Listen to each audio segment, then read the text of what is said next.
is one of the sovereign wealth funds we've established for the use of the petroleum revenues of our country.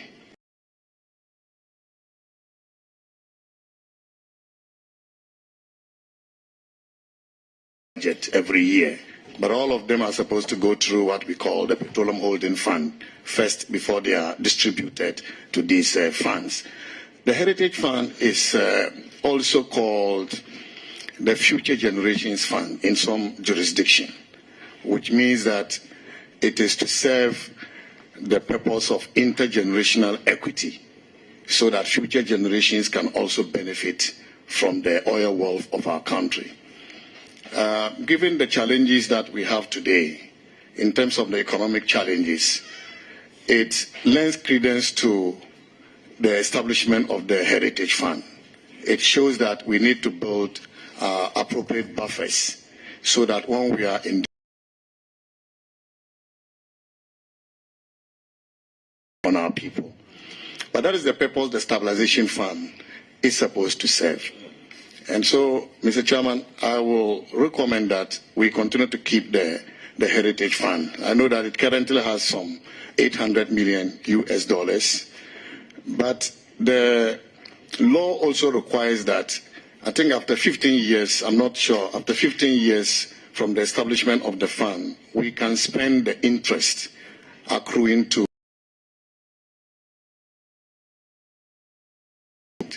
And so I will recommend when it is appropriate for us to build buffer. This is not the only problems we're going to have in this economy. Economies are cyclical. There are ups and downs, and so when we are down, we could rely on the buffers like the Heritage Fund in future. Thank you, Mr. Chairman. Thank you very much. And the second one is on Ghana's carried interest in our oil blocks, 10%. Do you think time has come for us to change the kind of petroleum agreements we sign and to tax holders of the block, or, as it were, to change our petroleum agreements to suit the times? Mr. Chairman, the petroleum agreements that we have serve certain purposes. One of this is to generate revenue for the state from oil production. The other one is also what we call non-fiscal benefits, local content, value addition. And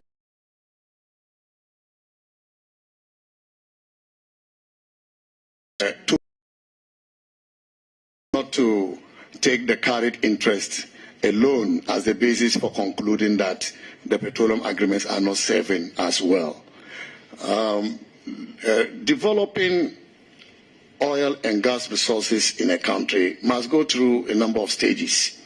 If you are a frontier area, you've just made discoveries, you didn't have the oil, and so you need petroleum agreements that can attract investors into the country. When you are maturing, then you graduate in terms of your fiscal terms.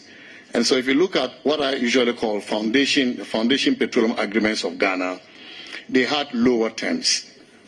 But even then, you cannot just reduce it to 10%, because it's important to look at the net fiscal benefits.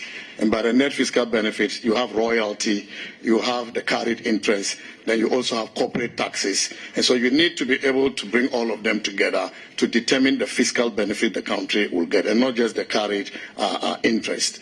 And so, Mr. Chairman, the petroleum agreements that we signed after the discovery of Jubilee had better fiscal terms than those before the discovery. And this is how it is going to graduate up to the time we mature, to the extent that we can say we don't even need to have a petroleum agreement with any foreign company. We want to do it ourselves so that we can have all the benefit. And so I will not say let's change it, because the law makes it flexible for us.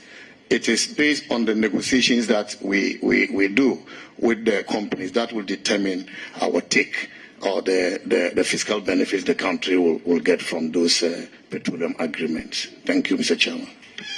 Chairman, the last one is on a famous road in Tamale from Tamale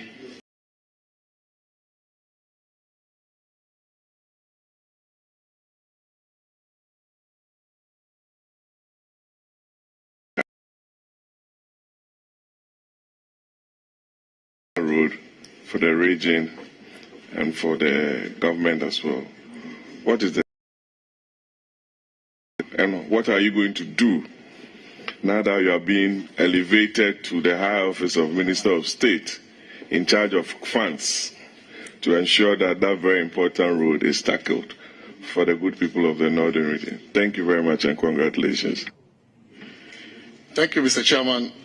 The road you are referring to is the Tamale Nantong Karga Gushegu Road. That road is a very important road for us, very critical, because the Gushegu Karga Nantong areas are farming areas where our job is agriculture. And so it should be possible for us to be able to move the produce, agricultural produce, to the markets in Tamale and beyond. And we also need that road to open up the area in order for us to promote industrial development in the area. And you need to be able to link those areas with the rest of the country. So that road is very important. Unfortunately,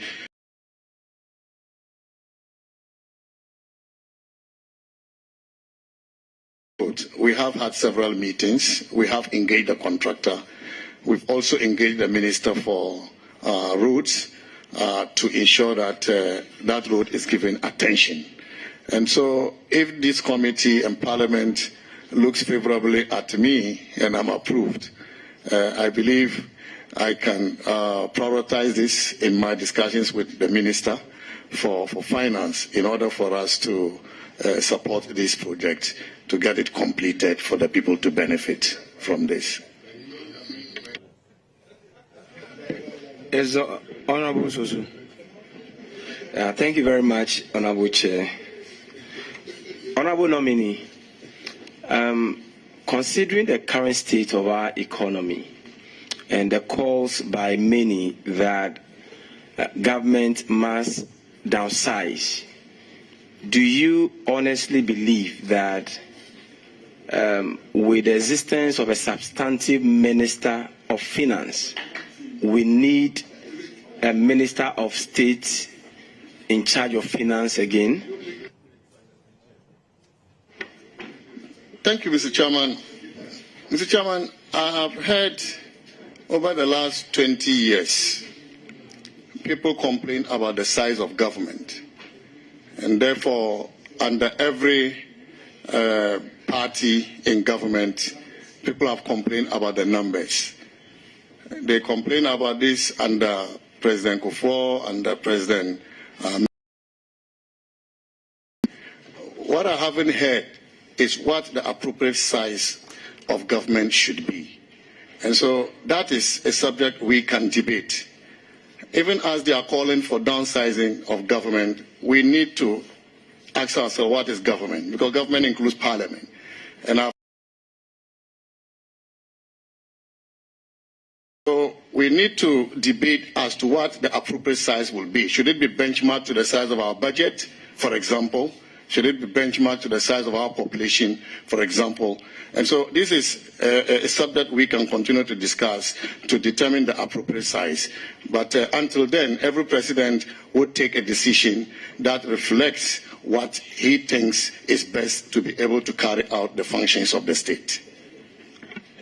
Honorable Chair, given the fact that you are a renowned economist, someone who has a very rich background in economics, and given the fact that you have a lot of experience in public life, you would agree with many Ghanaians who are saying that desperate times require desperate measures.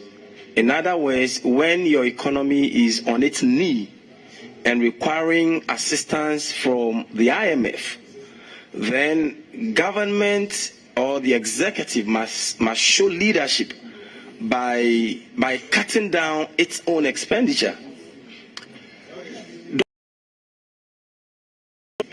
It stands to reason that where there are duplications of ministers, particularly in charge of a similar sector, there will be the need to reduce the numbers in those areas as a way of showing commitment, especially when you're asking others to have haircuts. Mr. Chairman, I think that we need to put this in proper perspective. As I indicated earlier, downsizing is relative. In his first term, it's not the same as today. And so to that extent, there has been downsizing. But as I listen to you, it appears you are still not satisfied. And this is why I said earlier that downsizing is relative. To what extent? What will be the appropriate size? I haven't heard anybody mention that appropriate size. And so if we have to debate and agree as a country that let's benchmark the number of ministers we have in any government to the size of the budget, or let's benchmark it to the size of the population of our country, that in my view will be more scientific and appropriate means of determining what the size of government should be. Thank you, Chair.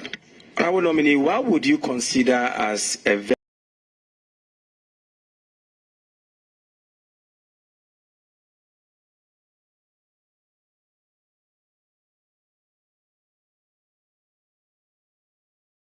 in three main ways, if you like.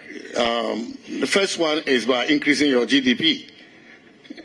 By increasing productivity and production activity, and then through that increasing the size of the gross domestic product. You can also do this by increasing the size of your revenue.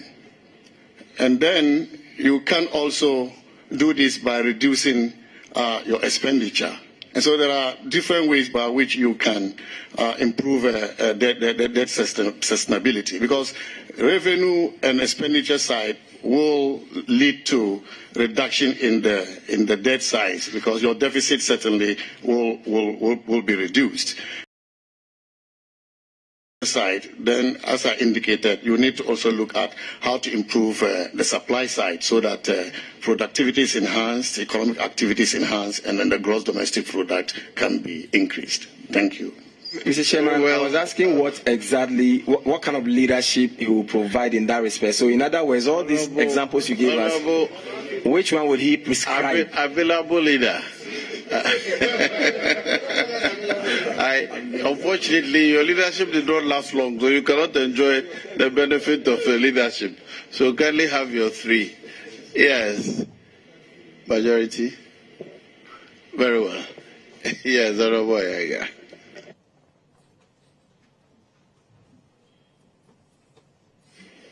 Thank you very much.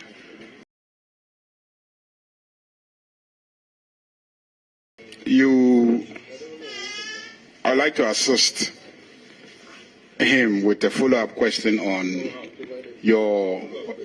Yeah, that's my prerogative to use my first main question as a follow-up to build on a point.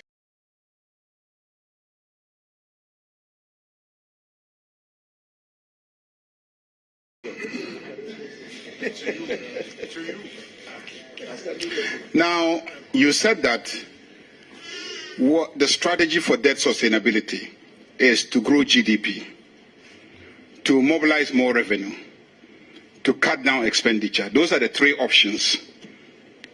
Now, tell me, how much time does it take to grow GDP? How much time does it take to improve revenue mobilization?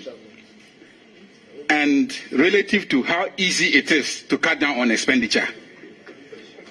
In a crisis like this, do you think that those advising you to cut down on expenditure are just being political? Do you think that those advising you that, look, what you can do easily in the first instance is to cut down on expenditure whilst you are working to expand GDP, whilst you're working to if all your indicators are dysfunctional as they are now, it is almost impossible to increase GDP growth as it is now. Bank interest rates are so high, inflation is so high, everything is so high, so businesses cannot really thrive. A lot of them will shut down. So GDP growth is almost impossible in this environment. Okay? Raising revenue is almost impossible because there's no growth taking place. People are not making money to pay.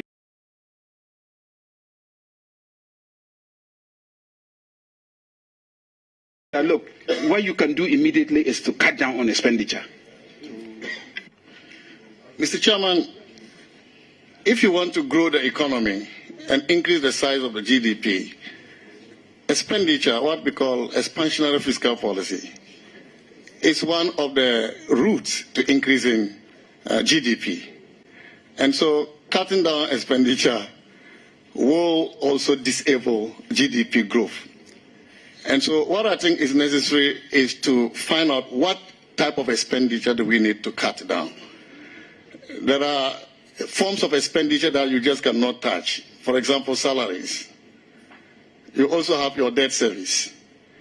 So if we have to cut down expenditure, then it's the investment component of expenditure that we are seeking to cut. And that is also where GDP growth comes from. And so you need to be able to evaluate the expenditure that can enhance growth, and then you support that. Expenditure that will not, then you can look at cutting down on those expenditure. Thank you, Chair. Yes, so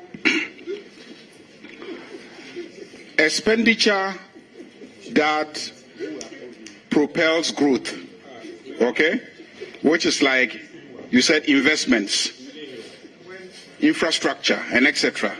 They are growth enhancing in character.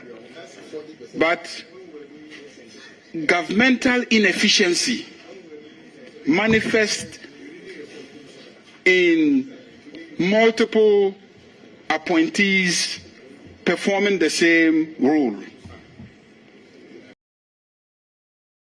Value to these positions. Will you agree that those type of wastages should be pruned? If the parliament the numbers are huge, and we think that the parliament doesn't really add any value in terms of its numbers, we can go and realign the constituencies. Same way as we are saying, and I've held the view for so many years that given developments in technology, transportation, communication, it's easier for one person to manage a bigger constituency now than it as they are, or even reducing them. The same way, I also think that looking at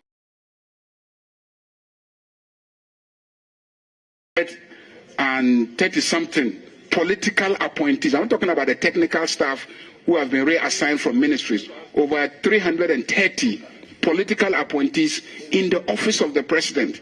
Don't you think all these things should be reduced? Mr. Chairman, any advice or decision on reducing the number of people working at the presidency must be based on an evaluation. There must be a proper evaluation, so that when you do the job evaluation, that will show those who are not relevant. But to just say, let's cut down without any such basis, I will have problem with that, Mr. Chairman.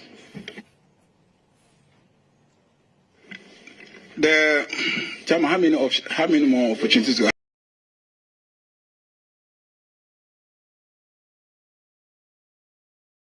That's too much.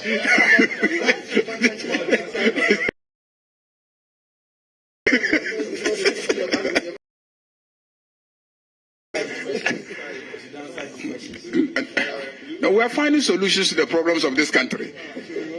Chairman, my last question would have been his exact role at the ministry, but I will not ask that question, Mr. Chairman.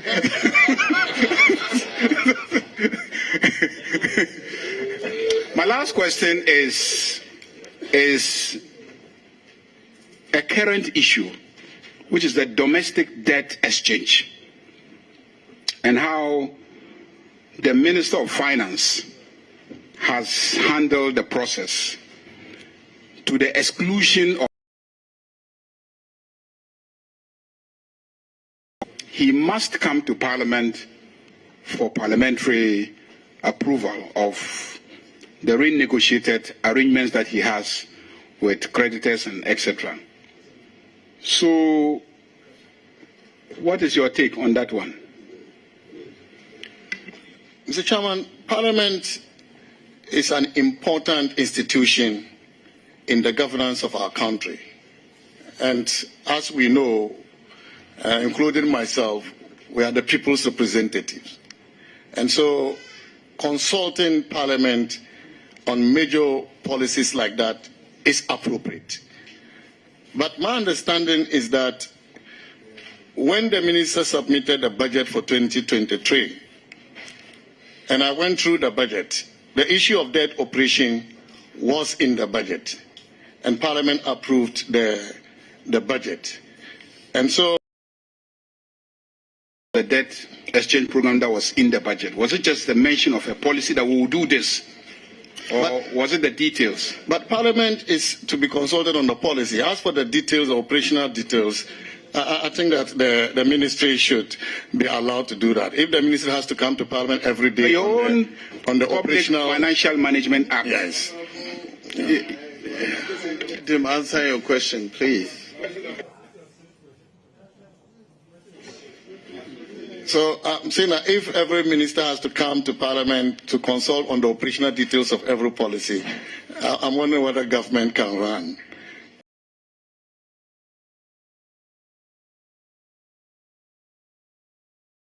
And that is what the minister is implementing. Thank you, Chair. Very well. I'll move on. Yes, Honorable Zera. Oh, that's my brother.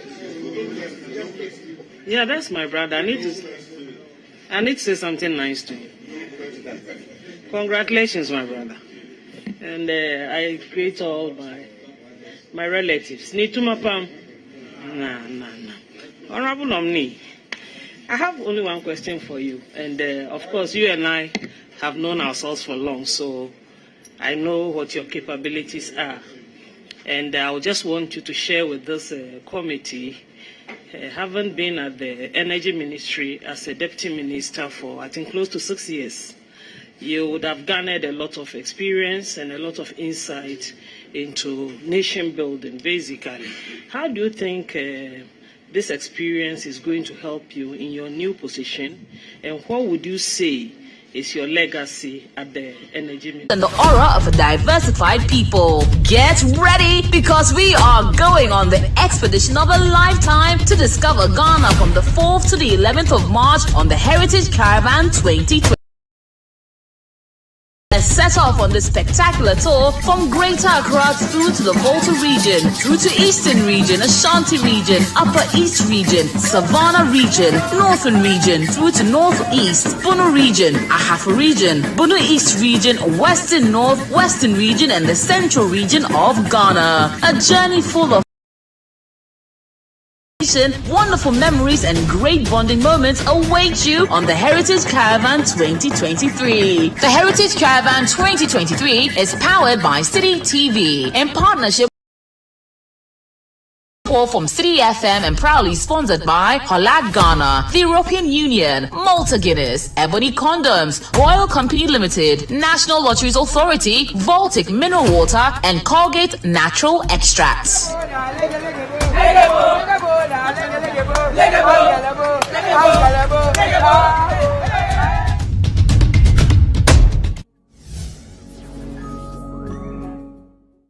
We can even do better in order to ensure that we control the number of projects that agencies do without having the money to pay for those projects. I do agree that there's wastage in the system. And Don't you agree?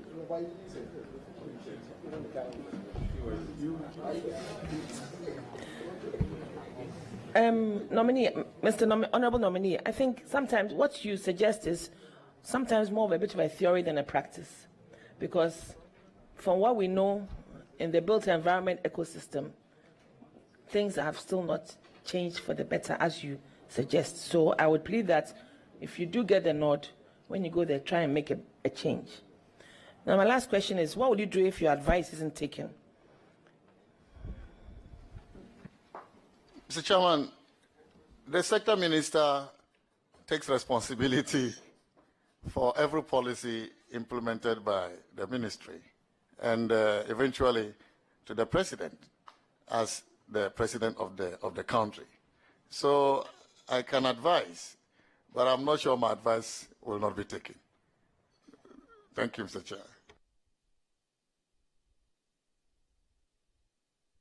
Okay. Eric, before you, yeah.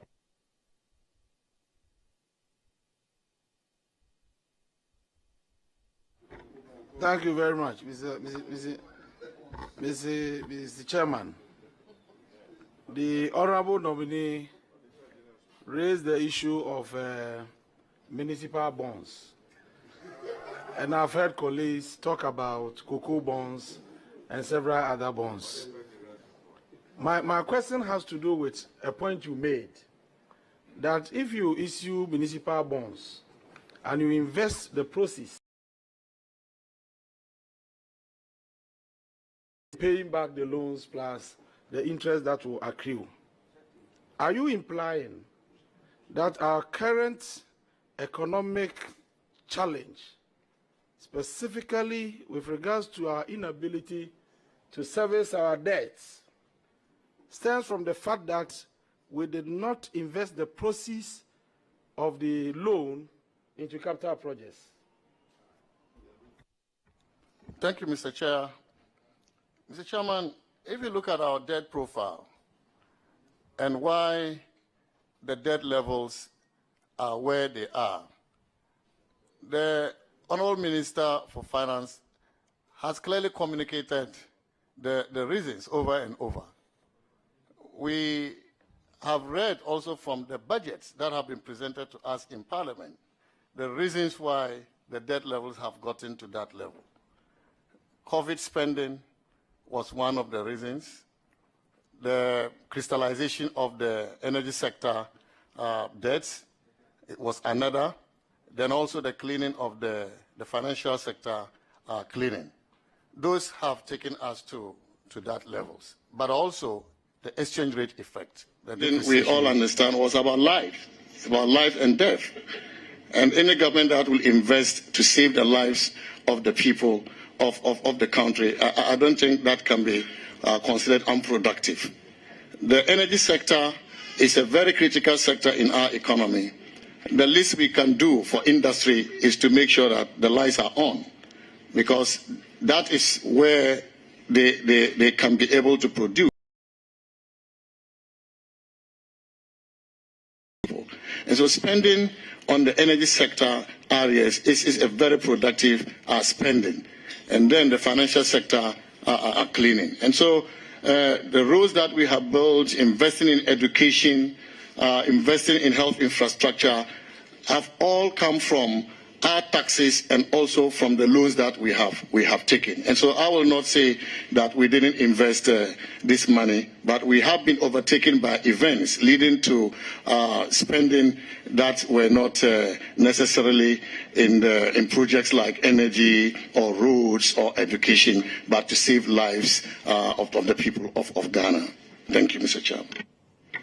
Mr. Chairman, my second question is still on the debts.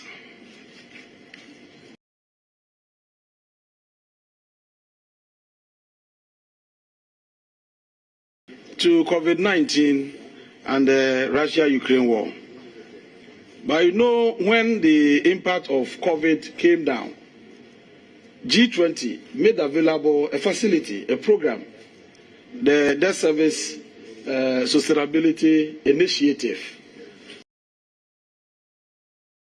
that subscribed had debt service suspension that offered them some kind of relief to enable them restore fiscal consolidation.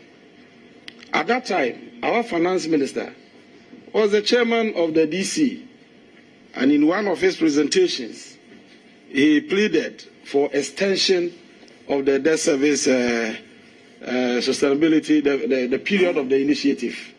Unfortunately, Ghana did not.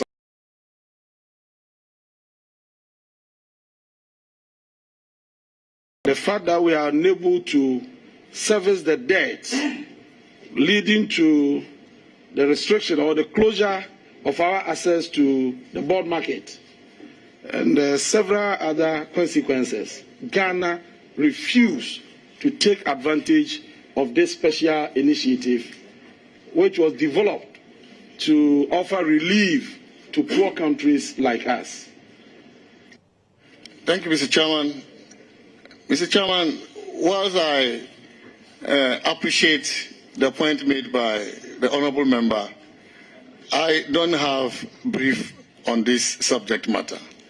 And so, Mr. Chairman, I'm unable to provide an answer to this. Thank you, Chair. Mr. Chairman, can the nominee assure this committee that you will go and look into it and later furnish the committee with... No, I'm not giving him any condition. Anyway, let me ask. Now, Paul and his people will pounce on me. Now, my last question. Auditor General's report. Mr. Chairman, as the upgraded Deputy Minister of State has just stated, I'm interested in the issue about how we have handled the resources meant for the fight against COVID-19. Honestly, the pandemic devastated nations, and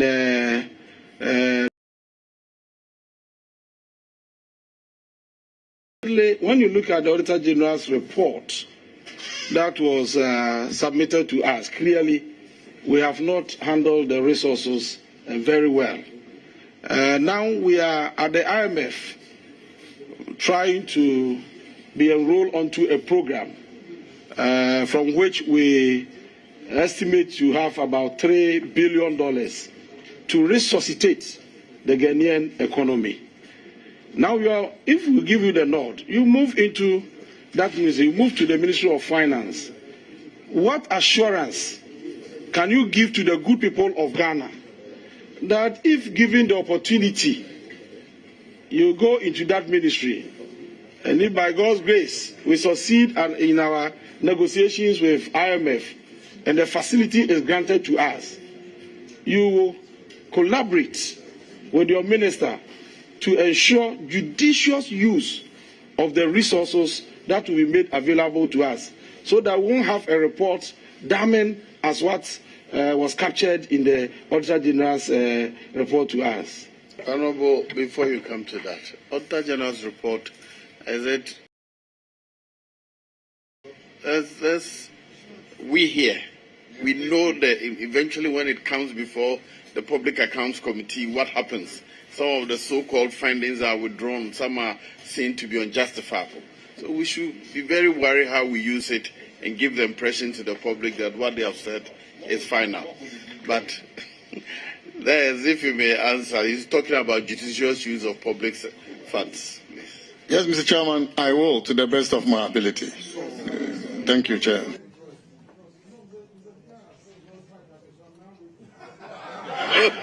I didn't. He has answered the question. No. You said a judicious use of public funds. Because he has disallowed the question completely. And so, Mr. Speaker, you should give me the opportunity to ask the other question. Very, very important.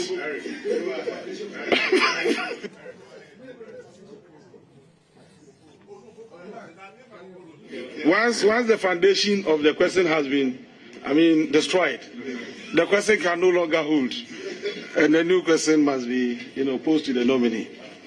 Honorable nominee, when you are exercising, once the foundation of the question has been, destroyed, the question can no longer hold, and the new question must.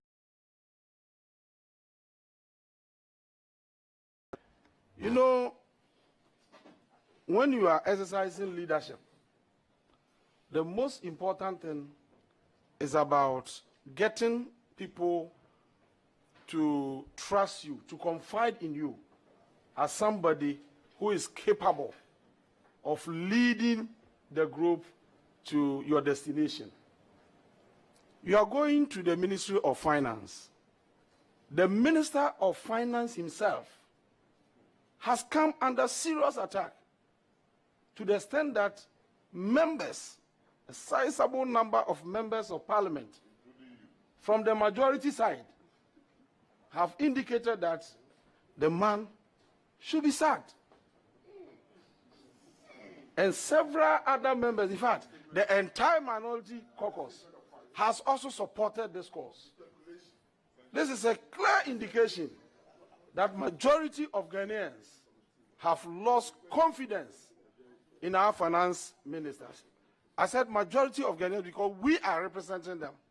And so if majority of parliamentarians have lost confidence in the minister, by extension, it means that majority of Ghanaians have lost confidence in our finance minister.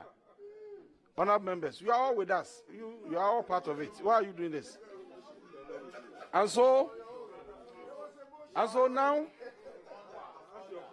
now you are going to the ministry to work with this minister whose confidence is at the lowest ebb as we speak. What do you in leadership so that the good people of Ghana will have some kind of hope that there's now we can see the light at the end of the tunnel, because it looks as if Ghanaians are desperate. They have lost hope in the finance minister and the entire team. What do you think must be done to restore that hope so that as you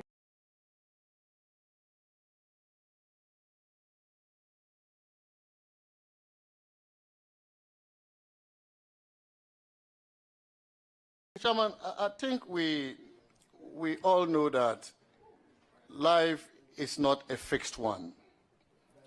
Life is ups and downs. And in the life of every country, there will be downturns. There will also be times of good things happening to the country. And we face these things independence. And so it is true that we have faced some challenges in the management of our country. I mentioned COVID, and just when COVID was subsiding in terms of its fiscal impact, the Russia-Ukraine war also came. Inflation around the world increased because food prices went very high. Petroleum prices went very high. And we can see several countries, the central banks of several countries, using monetary tightening to contain inflation. But this Minister for Finance, the Honorable Ken Ofori-Atta, has not abandoned ship. He's still here to take us through these troubles, through these difficulties, and I can see light at the end of the tunnel. Inflation just reduced after 19 months or so. Last month, inflation has come down, although marginally. There is hope in sight. The economy has recovered from when we grew at 0.5% in 2020, when COVID afflicted us so much. Now we are growing at positive growth rates. And so the economy is bold leadership is not to run away from our troubles, but to stay, work with people, and with the grace of God, get around those troubles and bring hope back. And that is what I see the minister and the entire government is doing at the moment. Thank you. Very well. Yes, Honorable Minister for.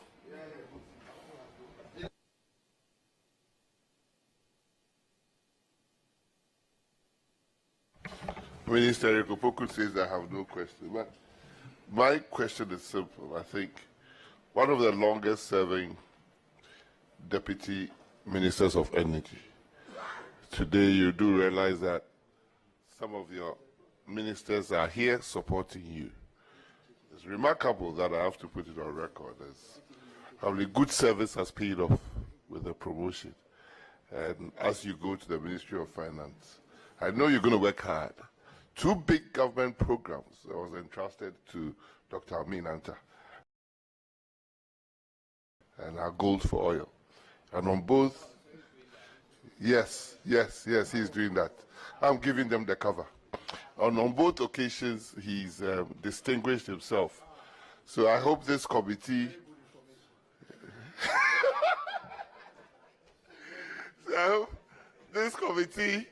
would see our colleague, when you look at the Constitution, the qualification to be a minister really is as a member of Parliament, your qualification. And I hope this committee will give our colleague a resounding endorsement and encourage him that as he goes to the Ministry of Finance, he produce governance, me and you. So, you see, virtue is never to ask questions. Let's get it right. It's never. It's to compliment as well. So I'm complimenting him for the work that he has done. Let me compliment. I have 3 shots as compliment. This is number 1. Address me. Chairman, thank you. Eric Opoku, go away. So the work the president has seen and has promoted you. So continue to do the hard work, and God will continue to raise and make you better. But that's my first compliment. My second compliment. Honorable, if you are going to ask another question, I'll allow you. Okay, I have 2 other questions. Compliment is enough. Please ask a question. Yes, Honorable Aga.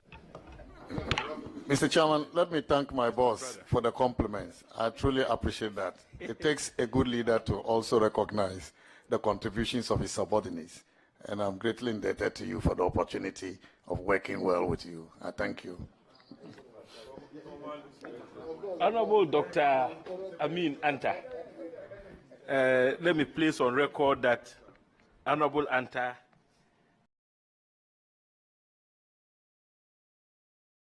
I'd ask him just 2 questions. I would have exhausted my 3 questions, but because it's my elder brother, ask 2. Doc, on the 14th of February, Reuters reported that the IMF had appointed a Swiss funding financial supervision advisor to provide technical support to the Bank of Ghana. And this is how they couched the language. As, and I quote, the West African nation strives to obtain executive board approval for a $3 billion bailout. How did you receive this news? Mr. Chairman, I think it's important to know that even in times when Ghana did not receive an IMF support, Ghana continued to cooperate in terms of technical cooperation with the IMF.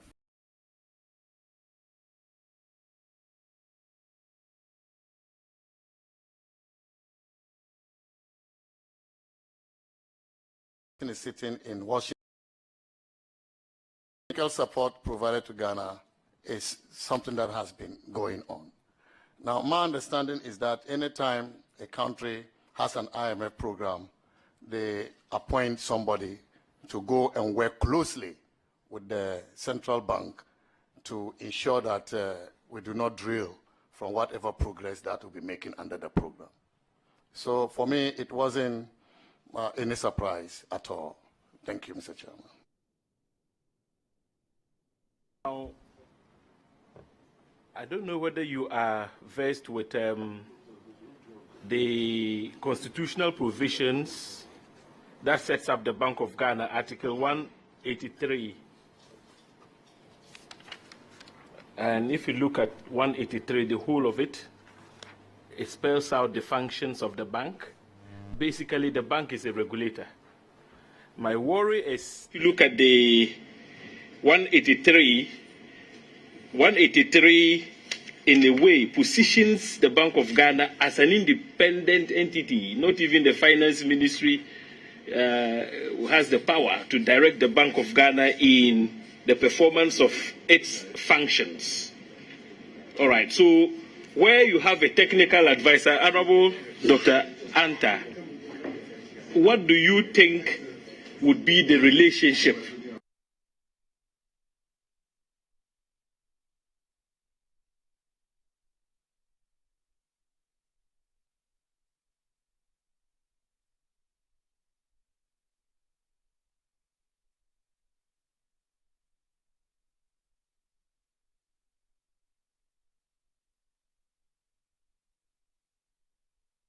Advice, and the Bank of Ghana thinks otherwise. How do we resolve that conflict? And don't you think that such a conflict has the potential to undermine the independence of the bank as envisaged by the framers of the Constitution?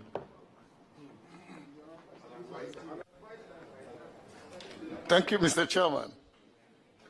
Mr. Chairman, Ghana is a member of the IMF.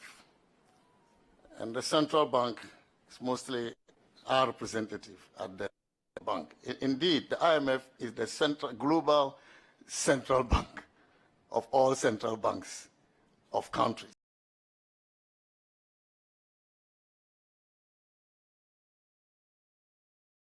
They give to our central bank, I'm not sure has in any way ever conflicted with the regulatory duty, the regulatory work of the central bank. As far as I know, the central bank has a board, and the board is supposed to be taking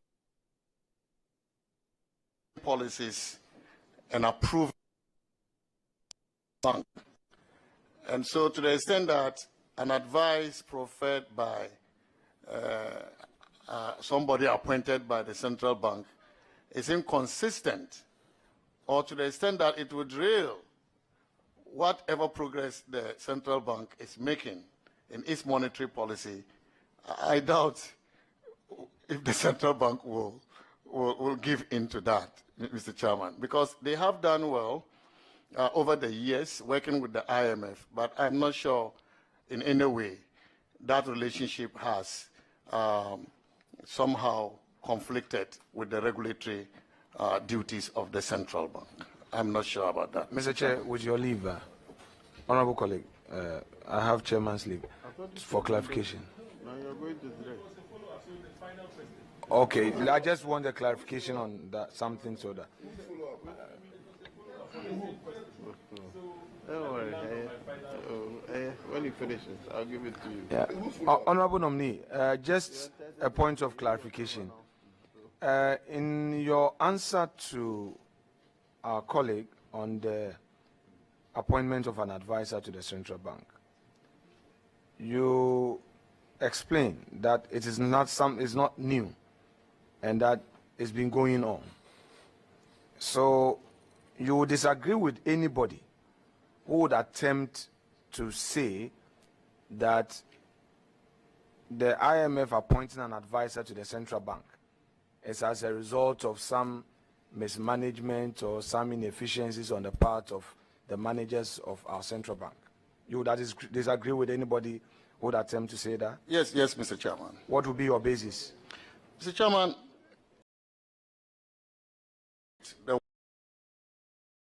if you go to the IMF, they have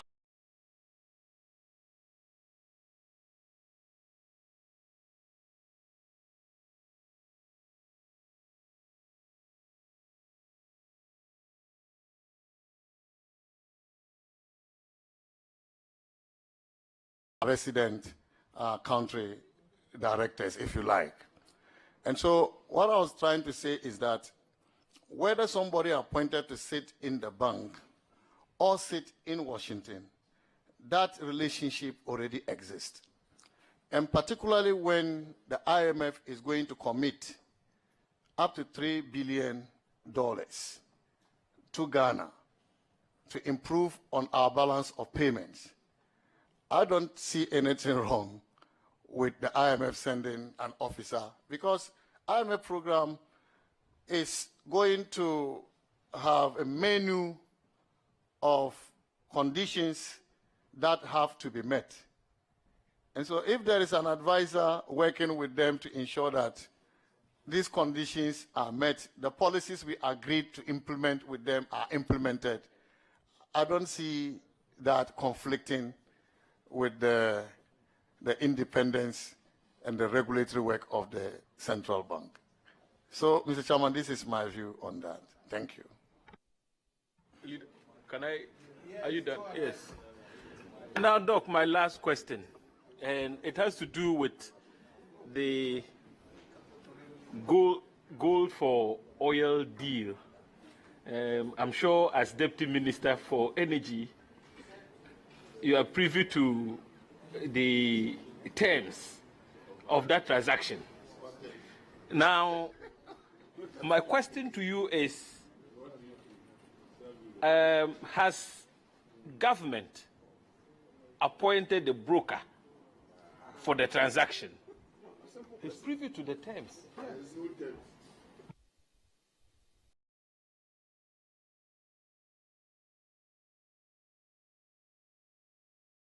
Mr. Chairman, the central bank, by their law, can buy and sell gold. And so in carrying out this function, the central bank is also independent of the government. So what is happening under the gold for oil money is for the central bank to continue its role of supporting the international transactions of the country through their reserves. And they can keep reserves in dollars, they can keep reserves in gold, they can even buy more gold than what they need as reserves in order to support the international transactions of the country. And this is exactly what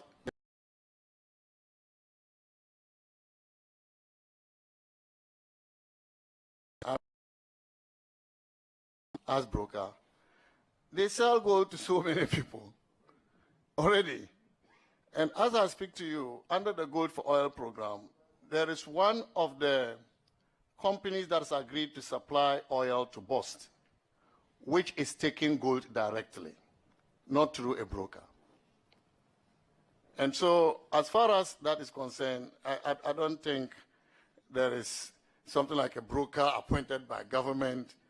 They sell gold to different people. And the broker in this sense is maybe somebody who buys the gold and also resell to other people. That is what I'm sure you may be referring to as broker. And there are so many companies. In fact, last week, I was in a meeting with the gold team of the Bank of Ghana and another company that was seeking to buy gold from the Bank of Ghana.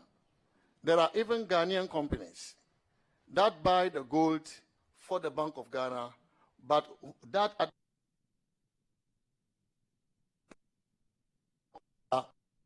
the clients out there are no longer getting gold.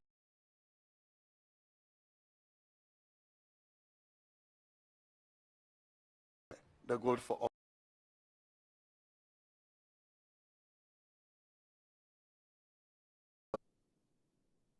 That's a question. You have changed it. All right. Yes.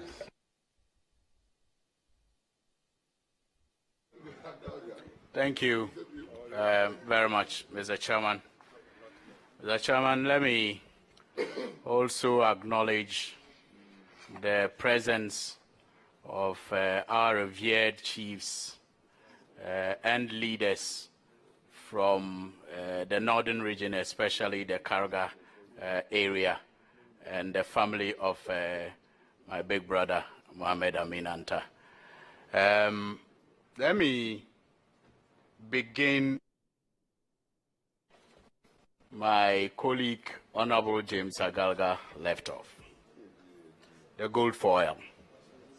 And your previous minister, under whom you worked, has just revealed that you at the ministry was in charge of this transaction. Now, listening to you just a while ago, you indicated that what the Bank of Ghana is doing is part of, quote, supporting government international transaction of the country. It's part of their role to support government international transactions of the country. Now, if you 181, especially 5 of the Constitution, shouldn't such international transactions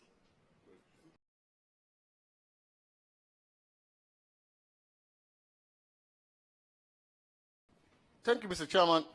Mr. Chairman, let me correct an impression if it was unfortunately created to mean that I talked about government international transactions. I said Ghana's international transactions. And so when BDCs, bulk distribution companies, go to the Bank of Ghana in search for forex to pay for the import of petroleum product, that is an international transaction of the country. By supporting through their forex reserves or gold reserves, international transactions of the country. I didn't mean of the government. Well, you said government international transactions. If that was a slip, I will take it, and perhaps we'll look at that later on. But I have looked at the Customs Duties Act, Act 502. It does not exempt gold from duty when importing or exporting. Can you tell us how much duty has been paid on the gold used for this transaction so far?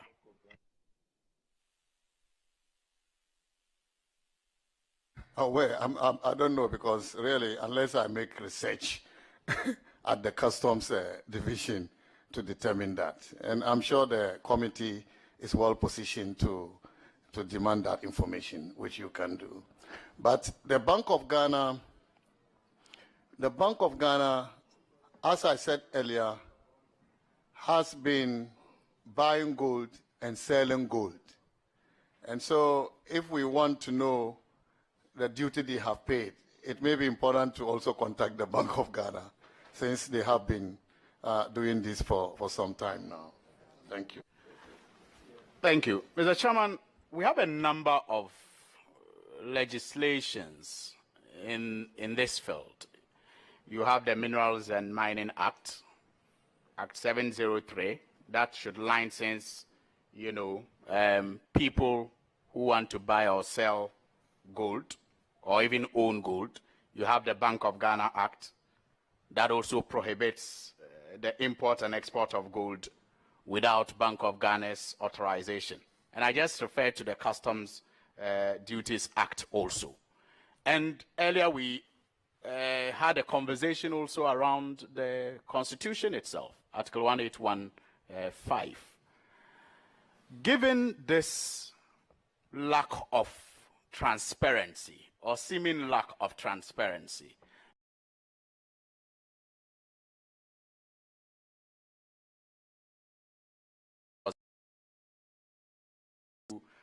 whether there is a fair exchange, that recognizes the value for what each party is presenting, whether they are brokers or they are intermediaries, whether these brokers or intermediaries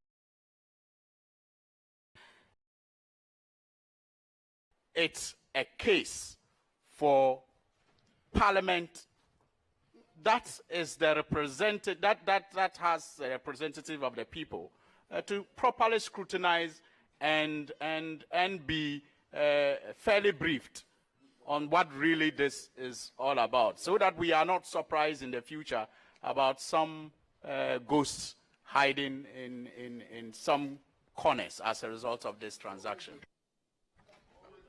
Mr. Chairman, I know that Parliament scrutinizes the work of the Central Bank, of the Bank of Ghana. And so to the extent that Parliament wants to take up any issue the Central Bank is involved in, I think it's right. It's in the right direction.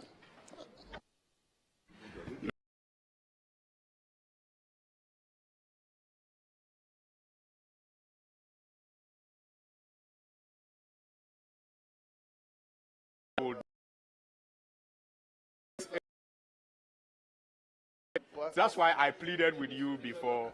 That's why I pleaded with you before I went for the third one. Please. Oh, it's just something up between he and I. It's a normal question. You and I mean, between he and myself. Thank you, Chairman. God bless you. Thank you for your understanding, Mr. Chairman. I say this is a question that I consider personal. Between himself and myself, because it relates to something that he said in 2012. Mr. Chairman, he is known to have been one of the youngest and the best performing NPP parliamentary candidates in the year 2000 when he contested on the ticket of the NPP. He served well as deputy minister, served well as municipal chief executive, mayor of Tamale. I was then a broadcaster in Tamale when he was the mayor of Tamale. His party lost power, Mr. Chairman, and he rebranded himself very well as a civil society activist. Formed the ASEP that was very, and still very influential in civil society works. The Chamber, he said something that struck me when he almost was transitioning from politics, and I want to share with him, with your permission. He said, Northerners have not benefited from NPP and NDC. He said, Northerners have not benefited from NPP and NDC. And he said, quote, with all the elections we have participated in, with all the political parties we have been committed and loyal to, what have they delivered to us? Have we gotten the true meaning of democracy? Have we gotten the true meaning of elections? What we have gotten is poverty. What we have gotten is hunger, chieftaincy conflicts, illiteracy, and ignorance. Majority of Northerners are followers and not beneficiaries of the two main political parties. We are being used. When there are conflicts, we are there. Even the most vocal people in the political parties are Northerners. Yet, when it comes to resource allocation, we are marginalized. When it comes to the positions they give us does not empower us to bring development to our people directly. This, you said, when you engage students at the Tamale Technical. Mr. Chairman, with your experience again in government, what do you think about this thought-provoking speech that you made that day? With your experience in government. Mr. Chairman, he said I was addressing, but most of the words I can't remember. I can't remember them. Yes. But Mr. Chairman, let me say this. The North is a very important area in this country. And what I see government come in and go is just to do the usual projects of building schools, building hospitals, and they are important. There's no doubt about the fact that we need schools, we need hospitals. But I want to see further what we call transformative investments, because that is what would take the people out of poverty. And this is what the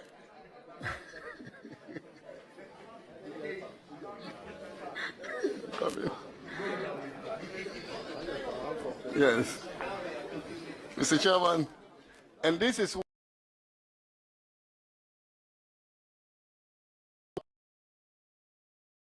Eastern Corridor Road is far advanced. That is transformative because it's linking the entire north with the south, giving us an alternate route apart from the Accra-Kumasi road. And you can imagine the number of investment projects that can impact positively on the lives of the people along that route. That's transformative. The airport project is very transformative. Polugu is very transformative because apart from increasing generation capacity, the Polugu project is to massively support the irrigation of farms. And so these are the transformative projects I think we should be supporting. Very well. Thank you. Leadership. Thank you very much, Mr. Chairman. I wish the nominee well, but I was hoping he will address the issue of the fact that despite his contributions, he's now being made a Minister of State. When he has served as Deputy Minister all these years, despite his long-standing contributions in the past. Honorable, you are lucky that we are finished. You know, this would have cost you opportunity to ask questions for the next one. Honorable Dr.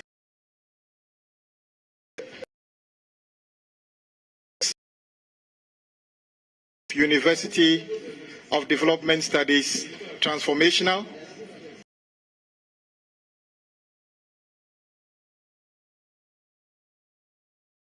Upgrading project which started with phase 1, the runway which currently gives us the longest runway in the country, over 3 kilometers. Is it transformational?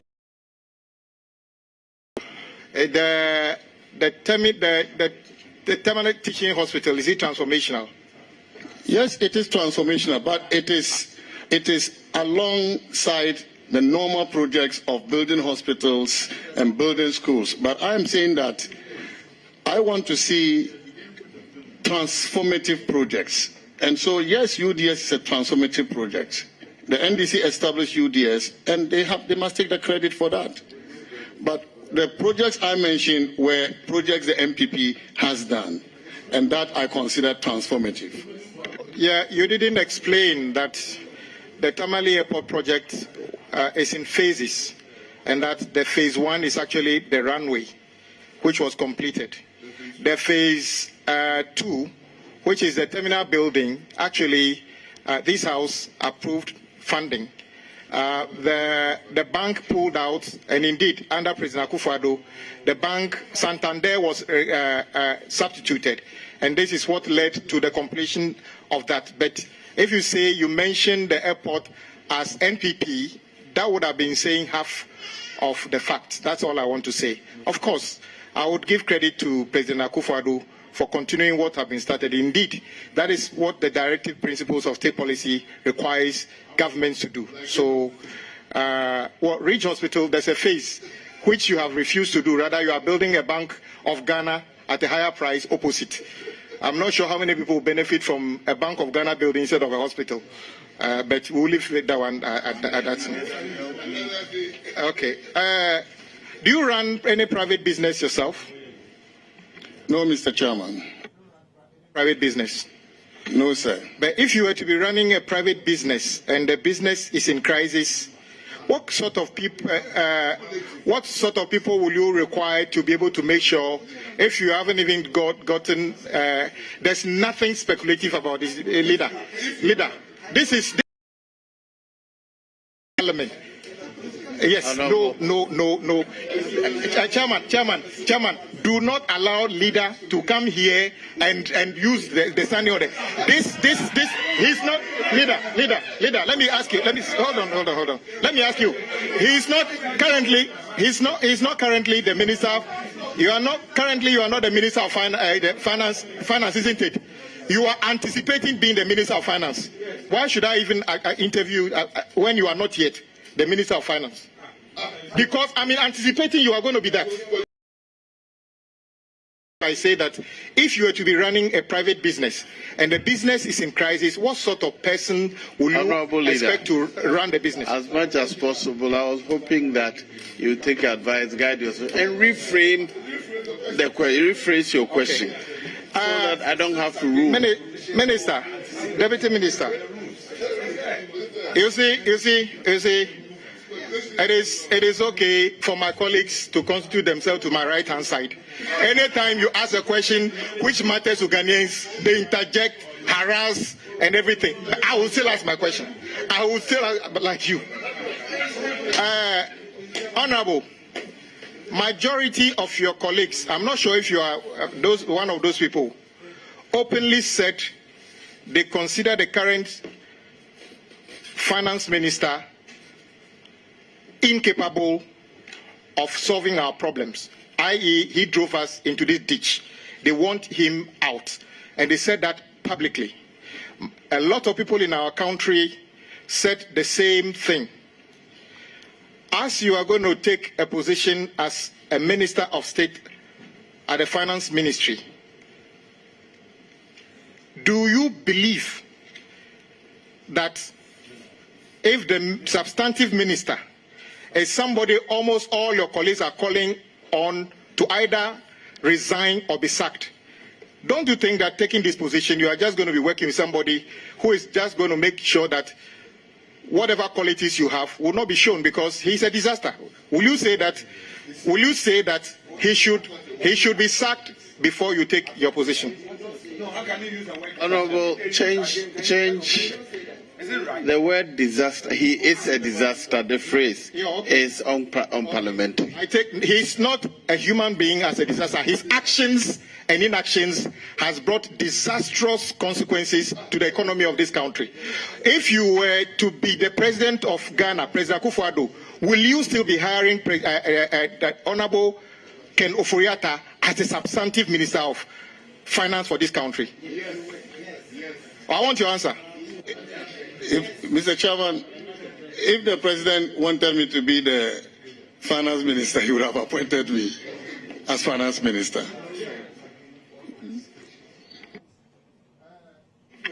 Honorable,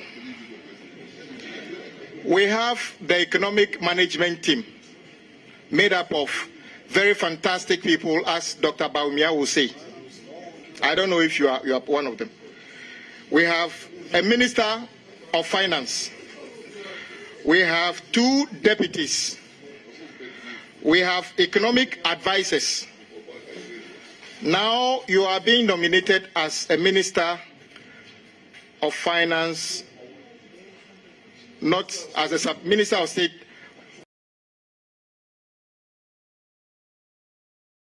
Management team is unable to do what the Minister of Finance and his 2 deputies are unable to do, what the numerous economic advisors are unable to do, that you personally will be able to do. Thank you, Mr. Chairman. Mr. Chairman, the President has found me to be somebody who can make a contribution. And so whatever contribution I'm going to make, I believe, together with what the economic management team is doing, I believe it will help take this country further in our development efforts. Thank you. You believe that people who I've just mentioned in all the categories don't have what it takes to do this until you come on board? Mr. Chairman, it takes everybody to contribute to the building of a country. And so in whatever small way I can contribute, I'm happy to contribute to that. And I'm very happy that the President has recognized that I can also make a little contribution to the development of our country. You are already part of government. Is there anything you could offer which you are not already offering? I'm going to play a different role, and that will be also another form of contributing further to our development effort.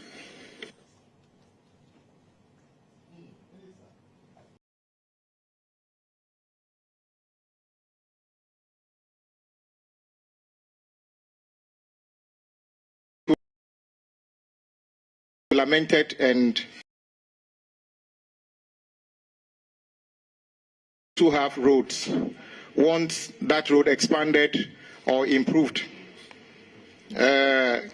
Somebody will say roads in our cities are better, but until I saw residents of Swami descend on our leader, then I realized that not only villages need roads. Minister, if you look at Appendix C of the 2020 and Appendix B on the 2023 budget, you will notice that the government projected that we may be raking in 2.4 billion Ghana cedi through road fund. But if you look at Appendix C, 3C, the minister only is going to give or has only given just about 1 billion to the road fund. When you look at the same appendix, Get Fund is projected to rake in 4.6 billion cedis this year. NHIS, similar amount of money. But on those two accounts as well, only half of that money will be given to either Get Fund or NHIS. Will you agree with Ghanaians that paying more taxes to the government is not the solution to our problems, but what government does with the money? Because when people pay 2.5 billion cedis, expecting that will be spent on their roads, when people pay 4.6 billion Ghana cedi, thinking that goes into education, when people pay 4.6 billion Ghana cedi, thinking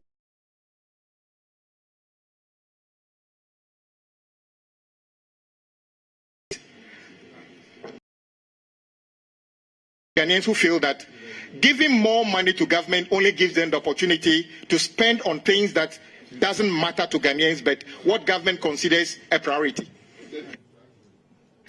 Mr. Chairman, I'm yet to see any government that has fully disbursed what is collected for any earmarked funds. Because we know that money is fungible. And therefore, no government has been able to fully disburse monies collected for a particular fund. But as far as the minister knows that there are arrears as a result of the fact that year out to clear those arrears, I think that their governments are doing what they are supposed to be doing. No, there's a difference. I heard somebody saying it's an irrelevant question, but he didn't say it to the mic, so I forgive him. The point is this. I'm saying that the government acknowledges collecting 4.6 billion cedis as Get Fund, but has already decided that we will only spend 2.5 billion cedis on Get Fund. So it is not as if they are going to repay the remainder at a particular time in the future. They collect 4.6 billion and spend only half of that on Get Fund. So it is not as if Ghanaians are not paying enough taxes already. They are paying the taxes. But government, year after year, is not using the monies they are collecting for the purposes for which they are collecting the money. Mr. Chairman, I don't know this for a fact. I stand to be educated on that. I make reference to the budget statement Appendix 3C, 2023 budget Appendix 3C, and Appendix 3B. So you could check for yourself. But since you said you don't know, we can move on.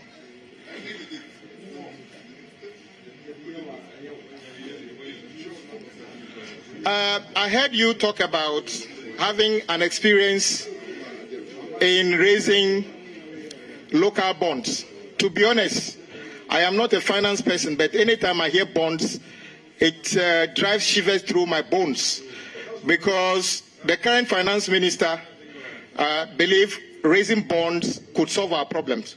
Let me ask you, when it comes to raising future bonds, whose decision is it going to be? Is it going to be the finance minister's decision, since you also have an experience in raising bonds? Whose decision is it going to be as to whether we raise bonds or not? It will be the decision of government. The ministry, I don't think that Greek minister raises bonds. The finance ministry raises bonds. Who at the ministry will be raising, making that decision? The president is the chief executive of the country.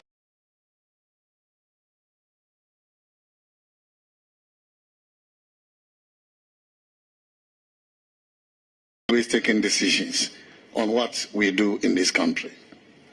Thank you, Chair.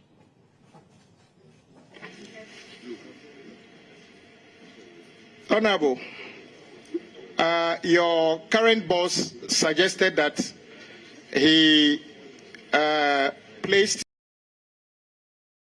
gold for oil deal, transaction, whatever you call it. Forgive me if I'm not reading out the right rendition, because I've not seen the document. Now, at least I trust him. He says you are the one in charge. He placed you in charge. What specific role did you play in the gold for oil deal?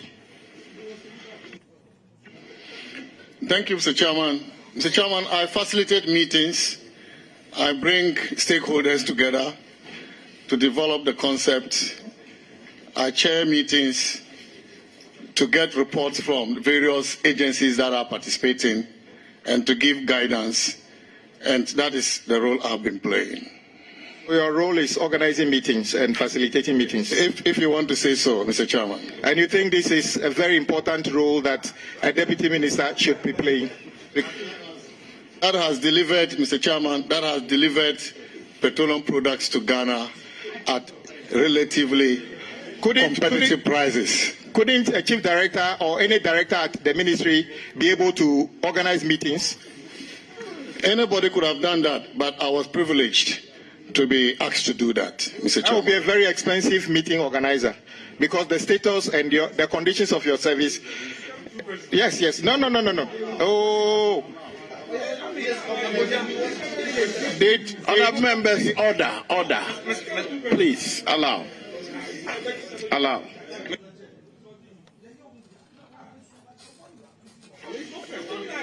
Honorable, when I say that to make a deputy minister, because I said when I say that to ask a deputy minister to be in charge of organizing a meeting, it could be anybody, not necessarily you. I'm saying that in the condition in which we are as a country, a chief director or anybody could have done that. Will you agree with me? This gold for oil policy is an important policy of the government. And what are we there to do as ministers and deputy ministers? We are there to provide leadership. And so I thought that you understood the context.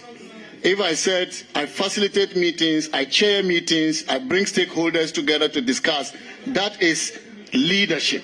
I'm providing leadership, and that is the role a deputy minister or minister is supposed to provide to this country. Honorable, if you are approved, you will be serving at the Ministry of Finance. Do you know what the policy rate is today? What the inflation is today? What the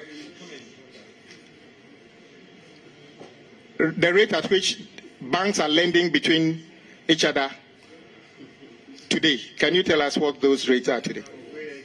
Thank you, Mr. Chairman. I don't have those figures before me, Mr. Chairman. But interestingly, you said earlier that inflation has come down, but in a few minutes. So how come you don't know, have any figure to mention? Inflation had gone to somewhere 55%. Today it's about 54%. But I'm saying that I don't have the figures with me.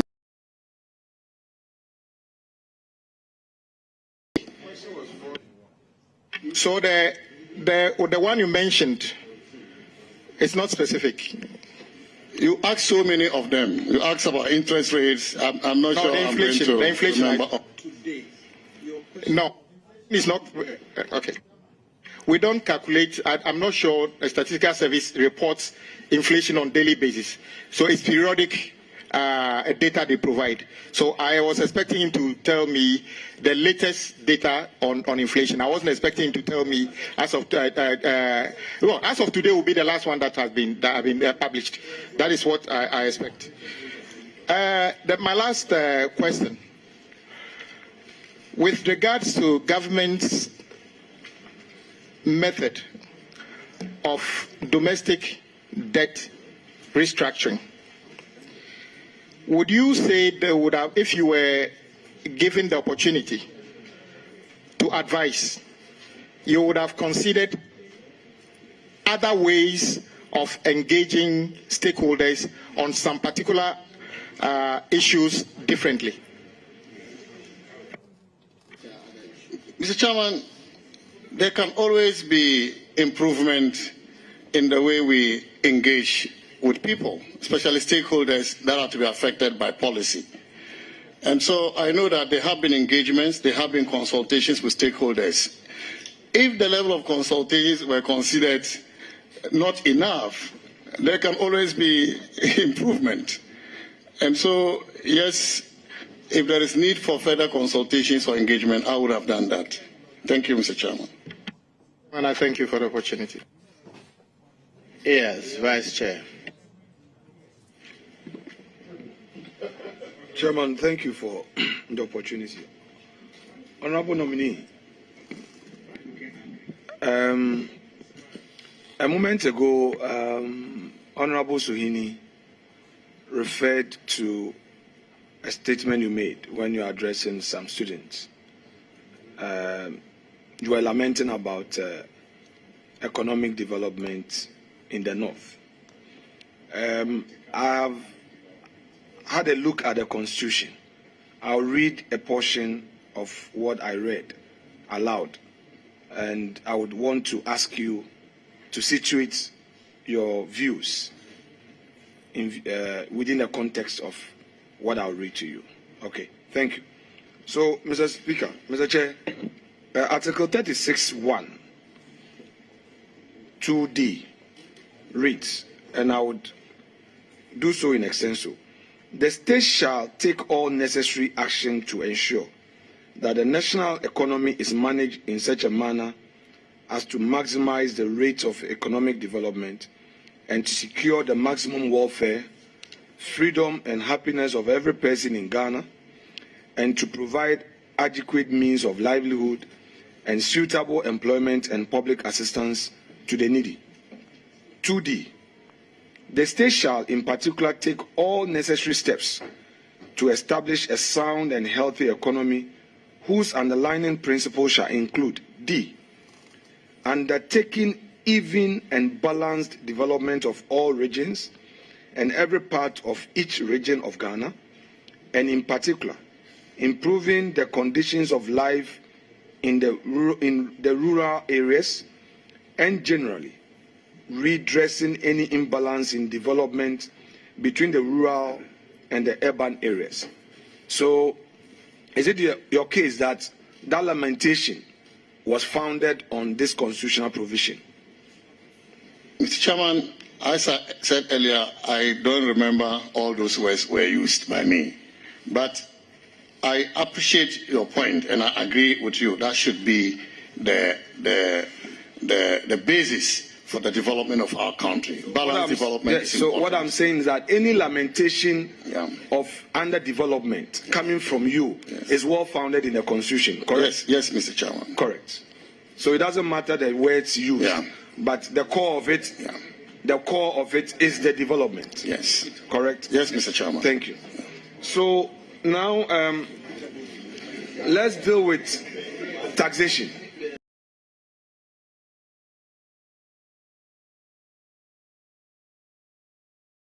Proud to the coming into office of the Nana Akufo-Addo government, we had a certain tax regime, which tax regime was headed by Honorable Setepe, with Honorable Atuforsen as his key deputy on those fiscal policies. Now, when Nana Akufo-Addo came into office, a number of taxes were either repealed, or the quantum or the percentage or the amount Ghanaians were paying were reduced. I can recall that so far the major fiscal policy by way of introduction of a tax or a levy is the e-levy. That is the major one I can recall. Suffice to state that we have the sanitation levy. Would you say that the burden on Ghanaians by way of taxation has significantly reduced under the Nana Addo government? Mr. Chairman,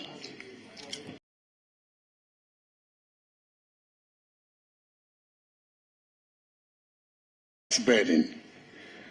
But if I have to be specific, I'd like to speak about the petroleum taxes that I'm familiar with. The excise tax on petroleum products was one of the taxes abolished. The special petroleum tax, which was around 17.5%, was reduced to 15 and further to 12. And so I've done analysis of the impact on petroleum prices, and I can say with authority that the tax burden on petroleum prices reduced from some 32% to 24%. So let's now go to electricity. You may recall that around 2015-2016, Ghanaians were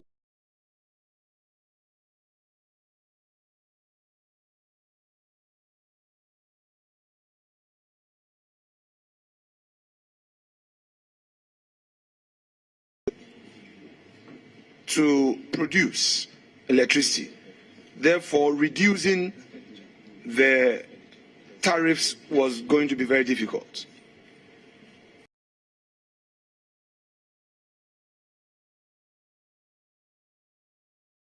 Publicly, that should the party win, it was going to reduce electricity tariffs.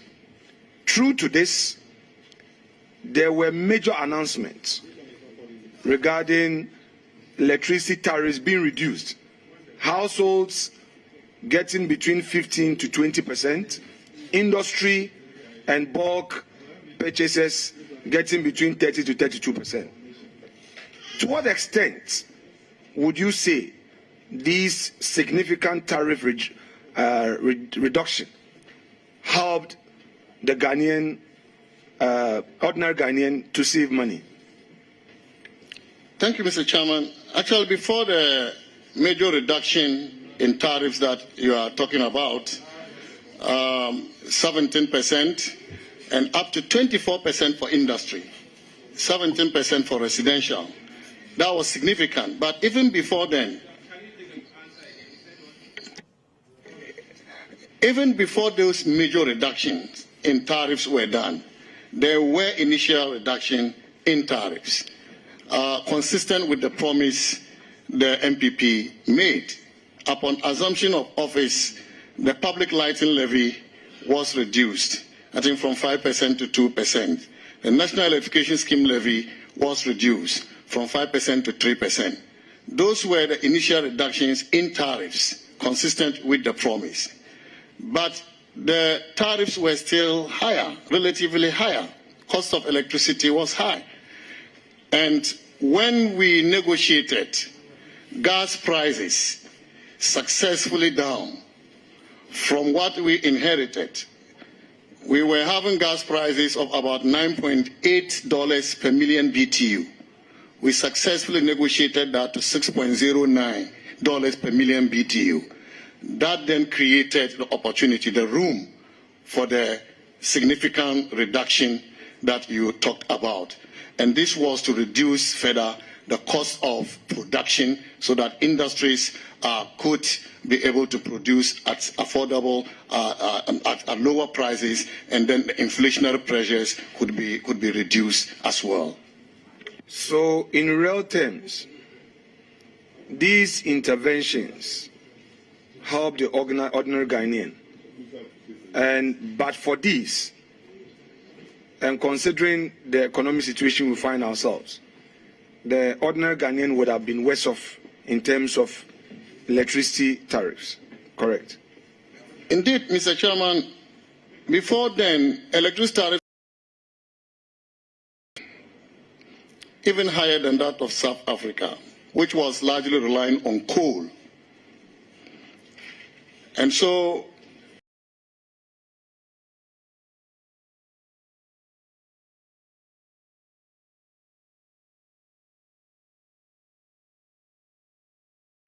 upward adjustment in tariffs, but on a net basis, it is a reduction.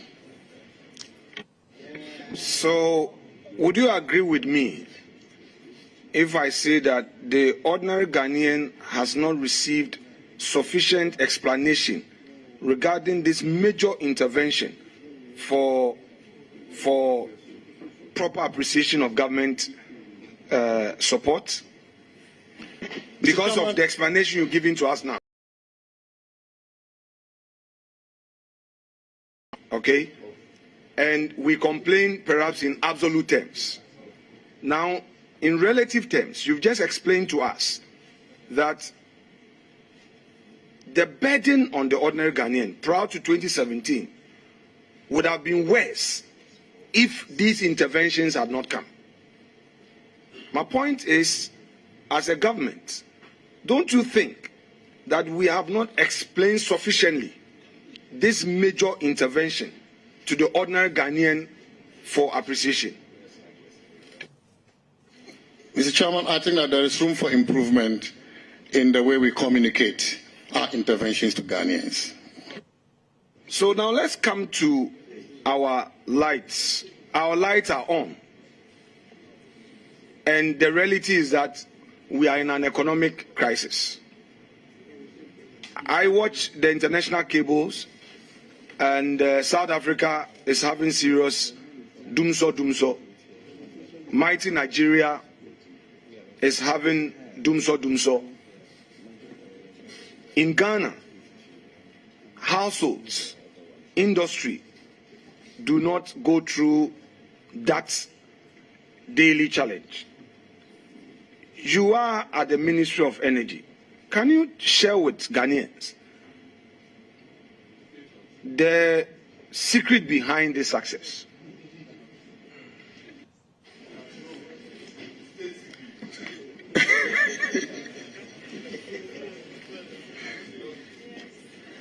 Mr. Chairman, I am very happy, and I believe the people of Ghana are happy that the lights are on.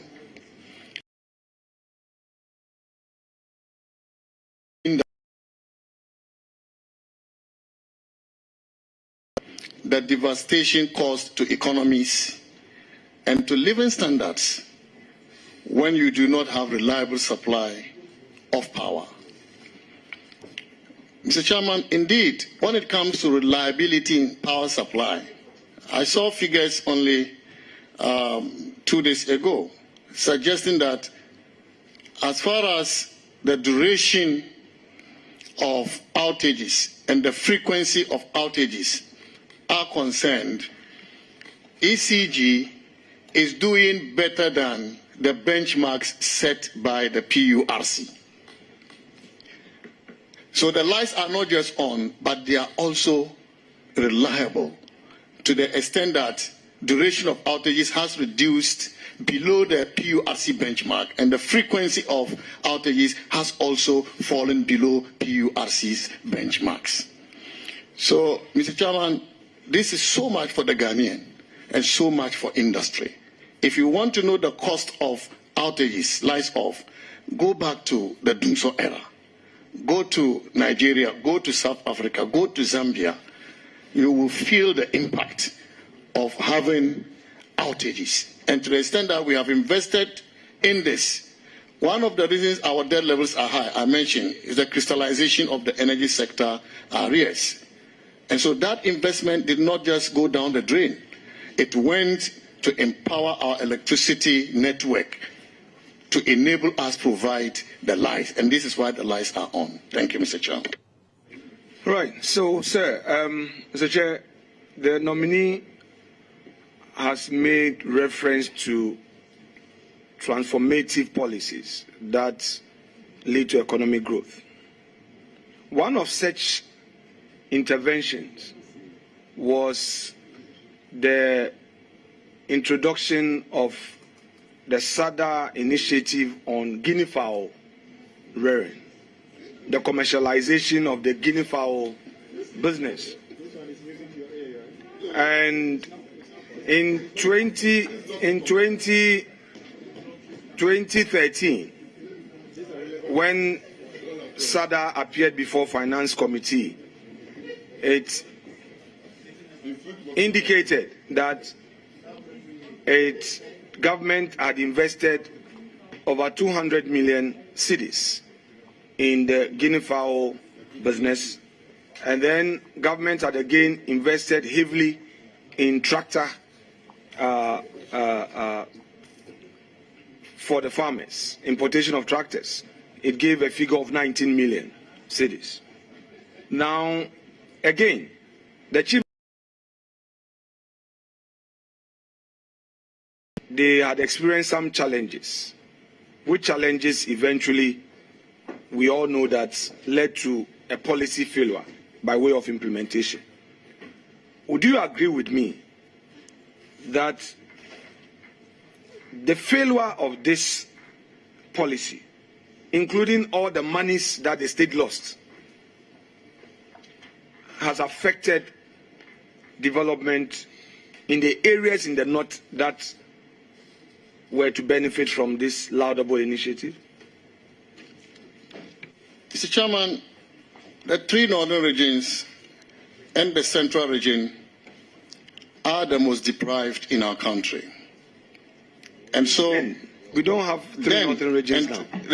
Now we have the 5 northern regions. Northeast, yes. Upper East, Upper West, Savannah, North. Yes.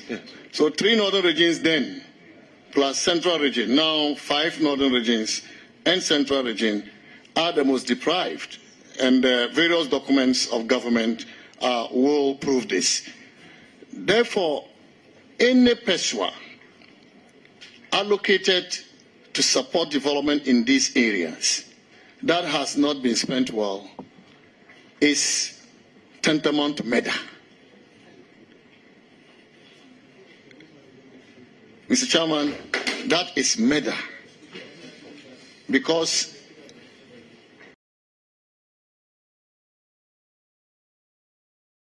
reduce malnutrition, improve the health, services provided to the people, provide education for the children, and generally improve on the conditions of life. And so to the extent that any resources, whether under Nkrumah or under President Mohammed or under Nana Akufo-Addo, that is not spent well to improve on the living conditions of the people, Mr. Chairman, I think it is problematic. So tell us some of the interventions by this government since 2017 in the 5 northern regions, which you consider very transformative. Mr. Chairman, the most... Chairman, he keeps saying 5 northern regions. 5 regions in the north, but there are no 5 northern regions. I agree with you. But he has answered that question. The records has them. So kindly ask another question, please. Mr. Chair, thank you. Now, Throughout this process of vetting, one thing has been consistent: the debt situation. First of all, you will agree with me that the free SHS policy aimed at reducing burden on parents to use their income to finance secondary education, especially poor parents, which costs government has taken over and has been funding it fully since 2017, add on to our debt burden. You'd agree with me? Yes, Mr. Chairman. And you would agree with me that this is a necessary intervention to create equity so that the poor can also have access to secondary education, especially areas in the 5. Mr. Chairman, this is the most revolutionary development intervention in the North because it has sought to democratize education. So gone were the days when access to secondary education was based on ability to pay. You will agree with me that areas that are most deprived will certainly not be able to get the access because money was the basis for determining whether you got access or not. And so I describe that as democratizing education because money is no longer the determinant of having access to secondary education. And throughout the world, countries that have higher access rates of secondary education, basic to secondary education, are countries that have developed faster. And so I will not be surprised over the next 10 years, our development trajectory will not be the same as it is today. So let's deal with your boss, the one you are going to work with, should you be approved. Do you think that there's any justification for his being singled out for blame in the situation we find ourselves post-COVID? Mr. Chairman, I've earlier indicated that the increased levels of our debts were caused by events beyond the control of nations. Nations, not even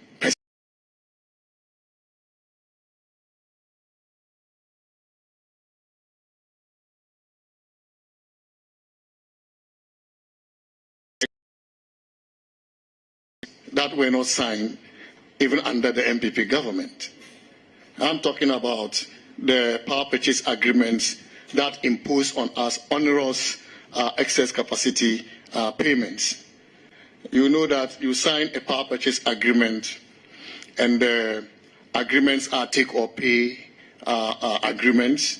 Once they declare availability, then you have to pay for it, whether you use it or you don't use that.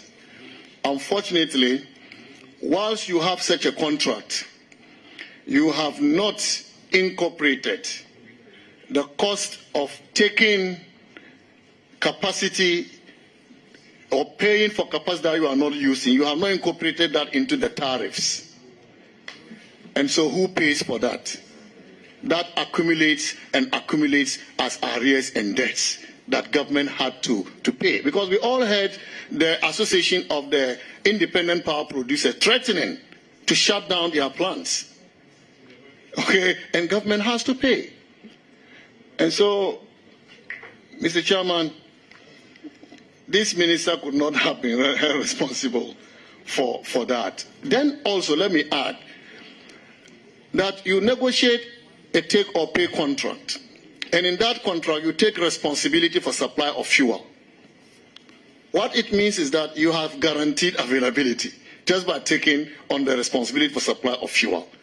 And so if a power plant says, I don't have fuel, but the plant is available, I'm available, it means that whatever cost you are paying for the non-utilization of that capacity is a cost to the country.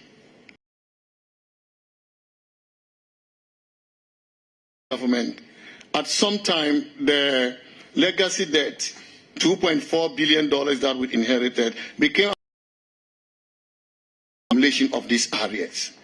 The minister could not have been held responsible for this. And so I think that we need to come together as a country. We are afflicted by challenges, and we need to work together, the majority and the minority side, and all the people of Ghana, to bring our country to the path of recovery and accelerated growth and development. All right, so let's go then to the debt exchange program. Your few thoughts on that. You know, the views out there are that as a result of mismanagement, government is now in default, and as a result, this debt exchange program is being introduced. Obviously, government holds a different view. With the opportunity now, would you explain to the ordinary Ghanaian in simple language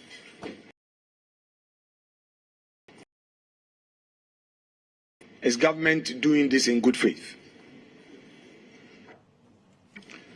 Thank you, Mr. Chairman. Mr. Chairman, I think the government has explained over and over why we have had to go to the IMF for an IMF-supported program. And to be able to access the program, there are conditions that we have to meet. One of these is debt sustainability. And this is the result. This is the reason we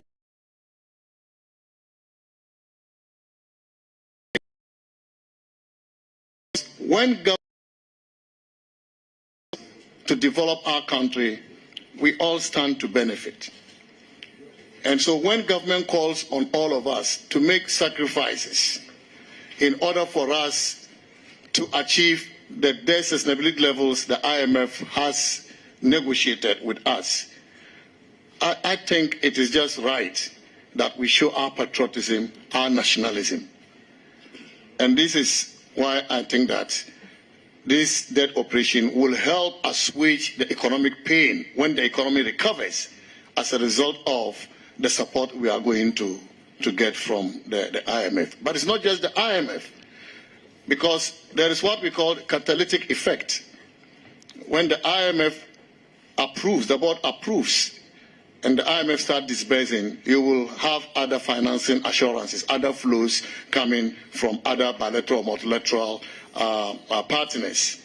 And that together, I believe, will put our economy on the path to recovery.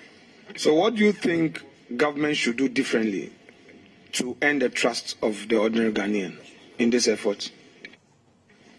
I believe that the people of Ghana will soon see the impact, the benefits of the programs we are implementing. I believe so. And I have always trusted in the Ghanaian. I have always trusted the Ghanaian. When the Ghanaian sees the truth, they acknowledge it. And so when conditions are changing, the economy is recovering, inflation is going down, interest rates are coming down, and then businesses are getting more credit facilities, more roads are built, more schools are built, etc., etc., the trust of the Ghanaian will be reassured. Okay, so now let's deal with this, your game changer policy. I call it a game changer policy. This innovative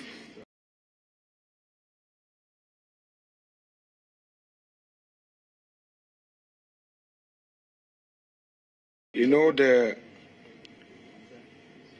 preemption clause in the Mining and Minerals Act, which has not been triggered before until now, allows government to have the first right of purchase to enable it build up its reserves. Now, how do you assure us that you will take steps to sustain this all-important game-changer policy? Because it's been in our books. We've enacted on it. We've not taken advantage of it. And now you have lifted what I call a veil of ignorance on such an important enactment, which is going to have an economic benefit. Of course, it's been misconstrued. People say all manner of things about it, but you believe in it. How must we feel assured that this will be sustained for real gains by being shown?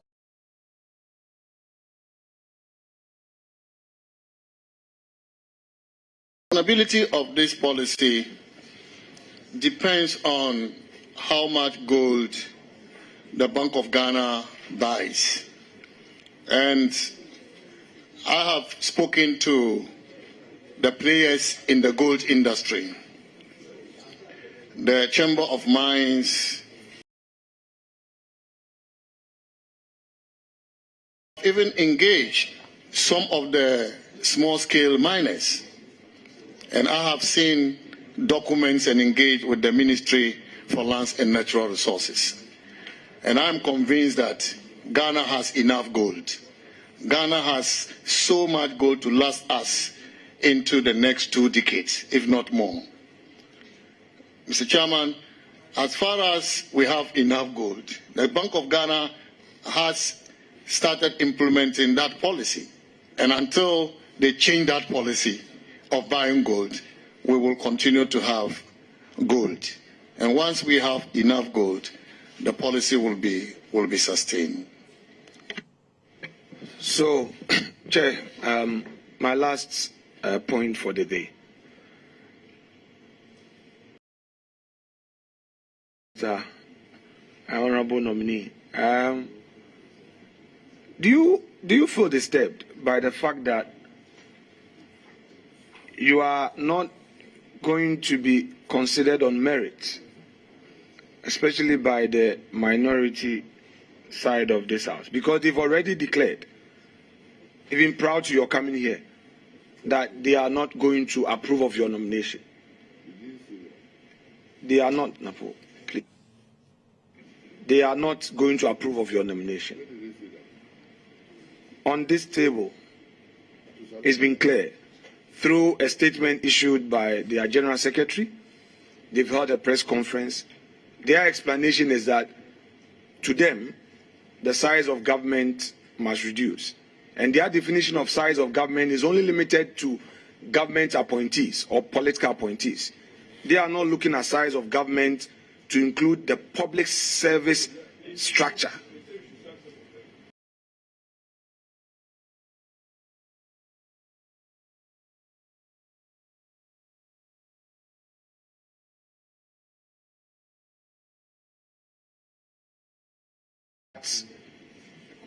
Your competence, your merit, because there's no doubt on my mind that you have risen to eminence by merit, which requires the respect of everybody. Are you disturbed by that political posture? Mr. Chairman, I'm not disturbed, and this is the reason I'm not disturbed. I have very good colleagues on the minority side. And we have cooperated, we have worked together. In fact, even on the finance committee, my best friend on the committee is the minority leader. Chairman, Chair, just a second.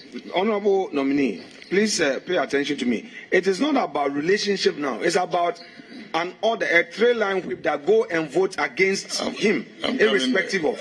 So I'm saying that in spite of your brilliance, in spite of you demonstrating to Ghanaians,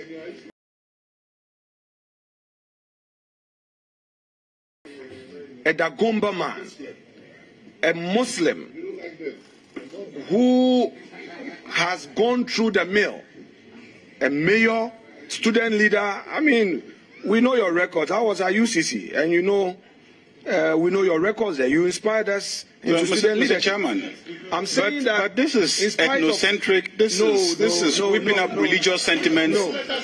This is whipping up religious sentiments and etc. Mr. Speaker, this is unacceptable on national television before this committee. So, Mr. Speaker, he has to withdraw this. What I'm saying is that, are you worried? He has to withdraw this, Mr. Speaker. In spite of what you bring to the table, you are. Wait, let me reiterate your background. You have asked a question. He was.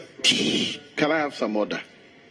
Now the leaders are complaining, but they're the ones that are refusing to assist me to manage the house.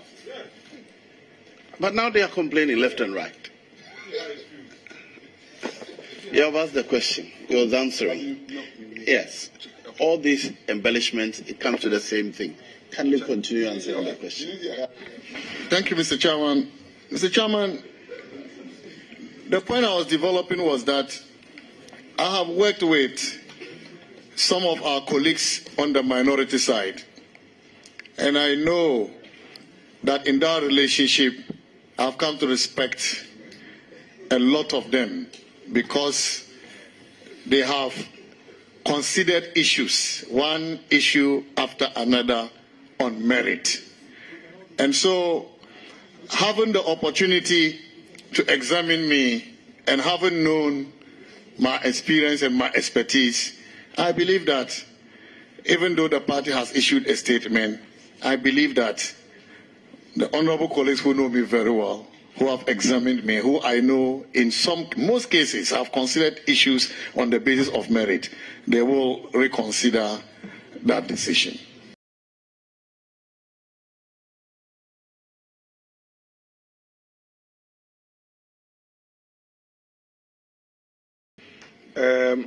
I have a statement. Okay, sure.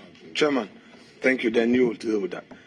Honorable nominee, I have gone through your CV, and you have stated in clear terms who you are and what you bring on the table.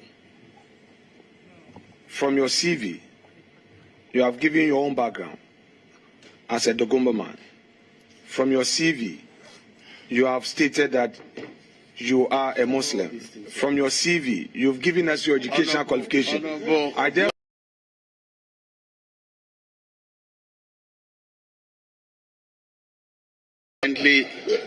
come to your.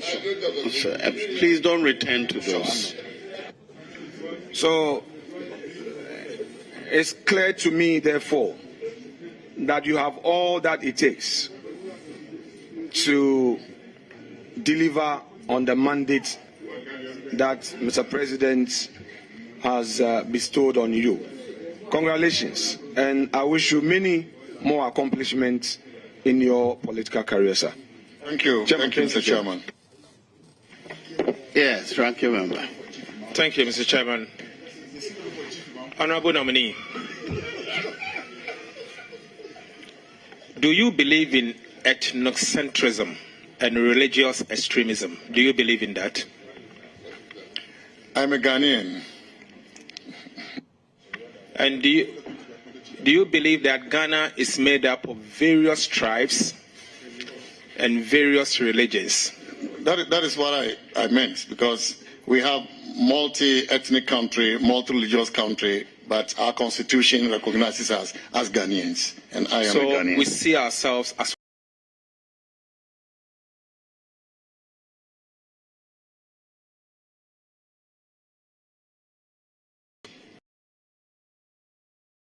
So you don't believe in ethnic ethnocentrism, as I said, or you believe in it? I've answered that, Mr. Chairman. You did not answer my question. I don't believe that. I said I'm a Ghanaian. The Constitution does not promote ethnocentrism. Ethnocentrism doesn't mean we don't have ethnic groups. We have ethnic groups. I'm a proud Dagomba man, and I'll defend the bank anytime. So my identity cannot be taken away from me. But I'm saying that we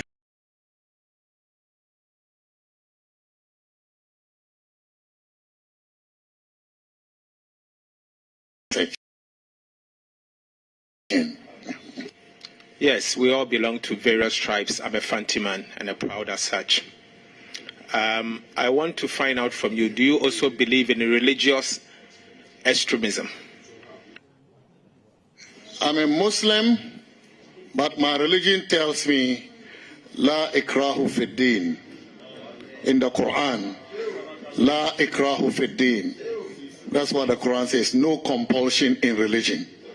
So Islam is a tolerant religion, and I'm very tolerant of other religions or sects. Throughout your political life, have you ever read any release from the NDC and extremism? I'm not aware. I haven't. Honorable colleague, you are a member of parliament in the northern part of Ghana. Have you ever heard of missing tricycles that got missing as part of the Northern Development Authority? Have you ever heard of that? I have. I've ever heard of that, but I don't know the details. You have. And that tricycles that has ties that cannot fry cannot be found.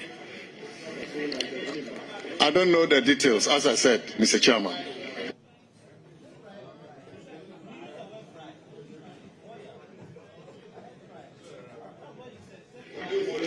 Are you also aware that some Galamsey excavators were found missing in Ghana?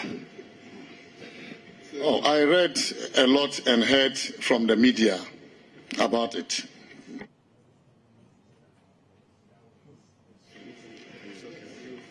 Honorable colleague, I now take you to policy. I have with me a document from the Ministry of Finance, signed by Ken Ofori-Atta, Minister. And the letter is addressed to the Minister of Energy, addressed to independent power producers, and the VRA. It reads, dated 13th of February 2023. That's it. I've showed it to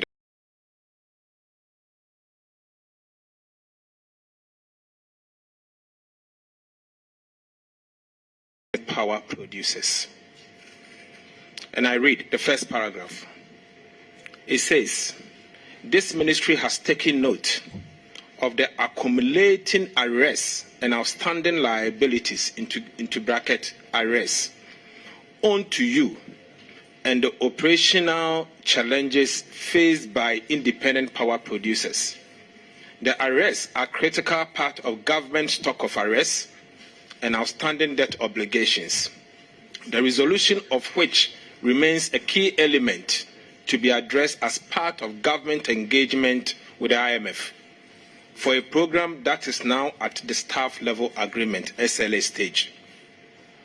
It goes on to say in 2 that the ministry wished to bring this to the attention of the IPPs. 1, that the recent announcement of an external debt payment standstill.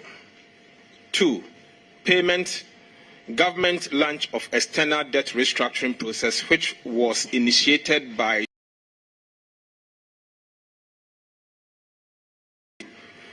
to ensuring the orderly treatment of government external debt obligation. 3, the ongoing domestic debt exchange program.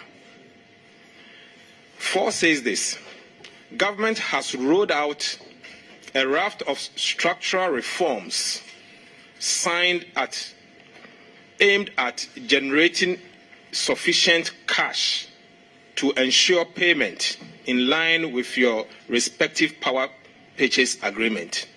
These measures include, but are not limited to, the following. 1. PURC tariff increase in September 2022 by an average of 27%.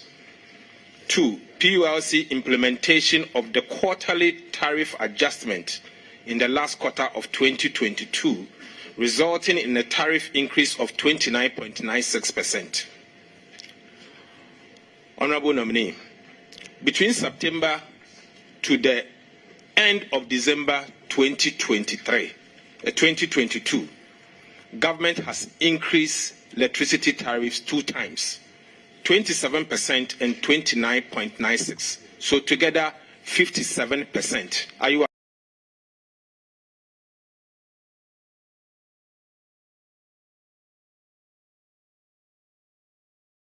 Can I add that if you said government, you need to explain, because the PURC is independent of government, and the PURC announced those adjustments. When I talked about significant reduction in tariffs,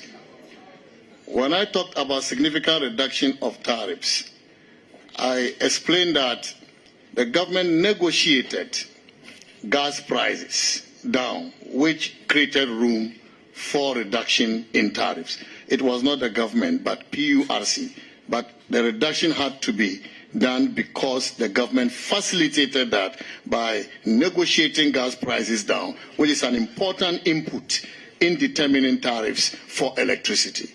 So that was the role the government did, but it is the PURC that sets tariffs. Are you aware that under the previous regime is the same PURC that increased the tariffs? Yes, Mr. Chairman, I'm aware of that. So it was the PURC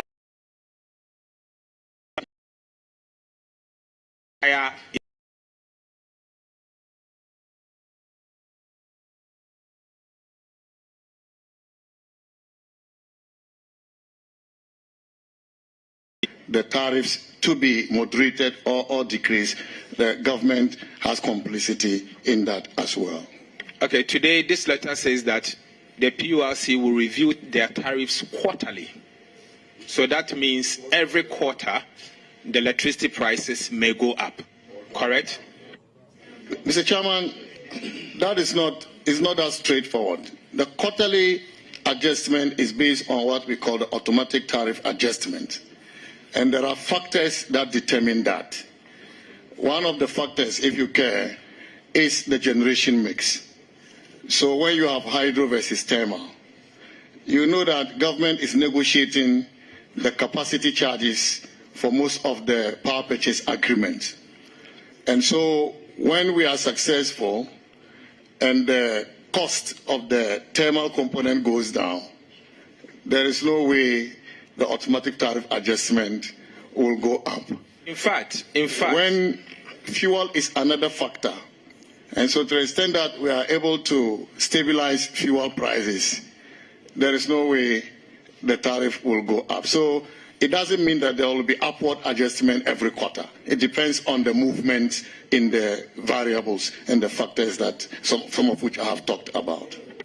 Okay, so in fact, the letter goes on to say that the power purchase agreement renegotiation with IPPs with a view of restructuring PPAs, power purchase agreement, and reducing power generating costs.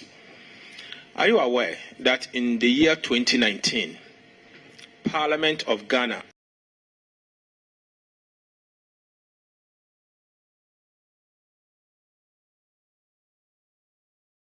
which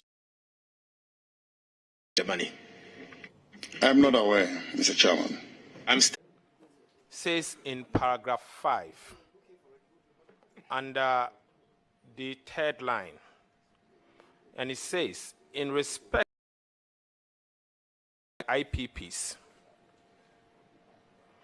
government will arrange with IPPs under the ongoing debt restructuring exercise with a view to restructure their arrears in a manner consistent with government debt target of 55% NPV of debt to GDP and external debt servicing of 18% of revenue by 2028.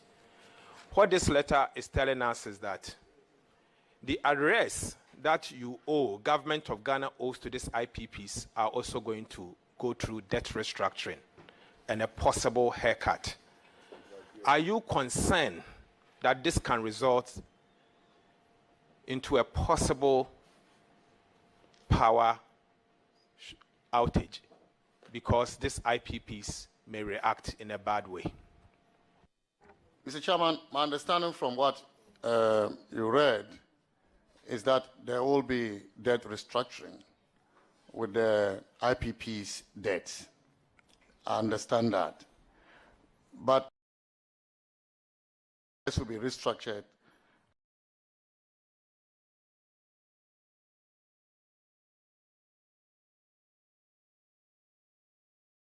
to recover our economy through painful decisions such as the debt restructuring.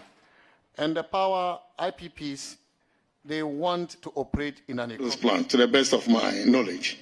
And so I don't agree with you that it will lead to power shorting. Honorable colleague, the IPPs provided a service to the government of Ghana. Government of Ghana has an obligation to pay them the service that they rendered. An attempt not to pay them the amount due them, but rather to negotiate in a manner that will result in a very crude haircut may result into a possibility of them reacting in a bad way. Mr. Chairman, I am assuming that Ranking already knows what will be the outcome of the negotiations that are yet to commence. But for me, I don't know because the negotiations have not commenced. But what I do know is that there is no serious IPP who will say that because of debt restructuring, I'm going to shut down my plant. I don't see that happening.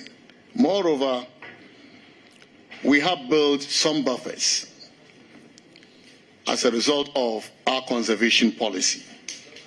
Akosombo is not fully utilized because of our conservation policy. And so where you are likely to get a shortfall, you step up how much you take from Akosombo. For example, Bui is a peaking plant, but our history has shown that it has been used in off-peak periods. When there is need, IPPs, state-owned IPPs. Senate is owned by SNIT. We have the Pone Thermal Plant. We have the Tema Thermal Plant 1 and 2, which belong to the state.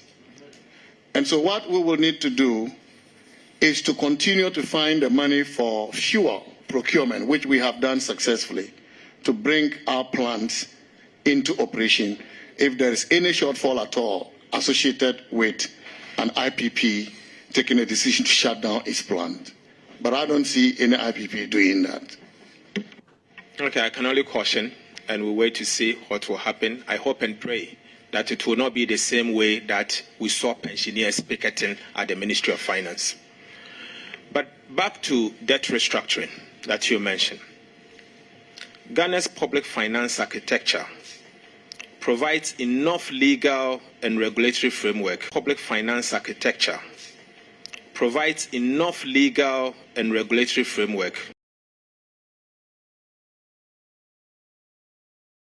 If you take the Constitution in Article 182, it defines what public debt is.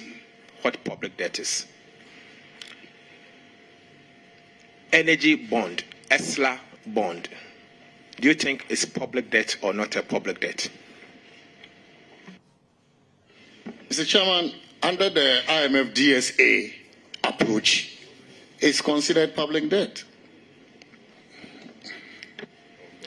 Sino-Hydro loan, do you consider it as a public debt or not a public debt? Under the IMF DSA approach, is considered a public debt.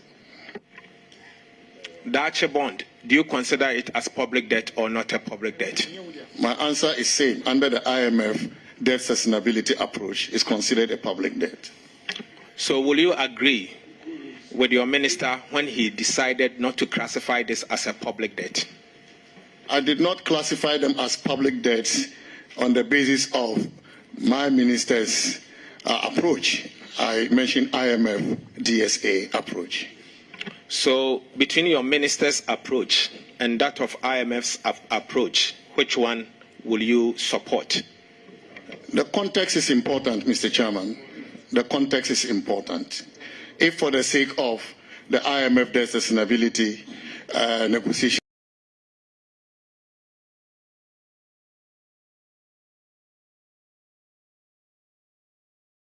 Let me read Article 182 to you. The public debt of Ghana shall be charged on the consolidated fund and other public funds of Ghana.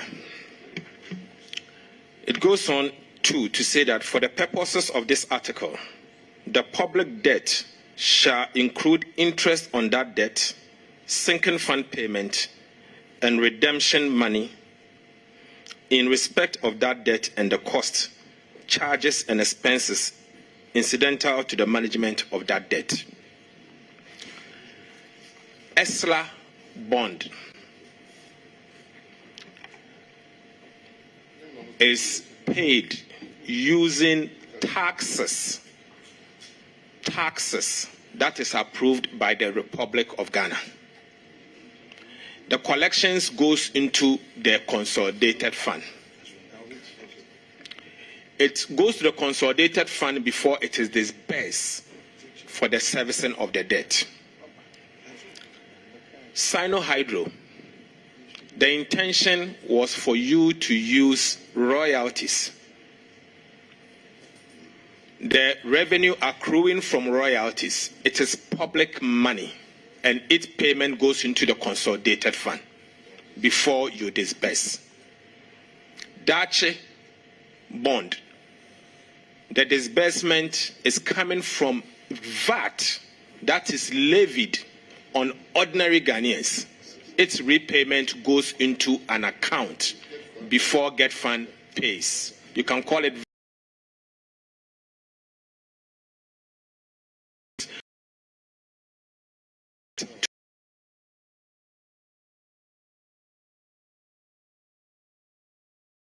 Article 182 states clearly what constitutes a public debt. From your understanding, do you still stand that it is right for our minister responsible for finance not to classify this as public debt in the first place? Mr. Chairman,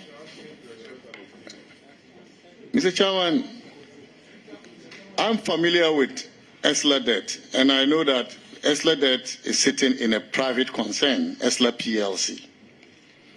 And so if you convince me that it is not sitting in the accounts of ESLA PLC, which is a private concern, then I will be surprised. The others, I don't have much information to comment on them, Mr. Chairman. You can create a nomenclature and use it as if it is private money.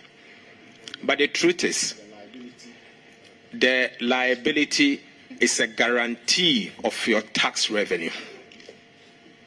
The truth is, it is your tax revenue that you will use in servicing that debt. Going into the Ministry of Finance as a minister responsible for finance at the Ministry of Finance, I want to find out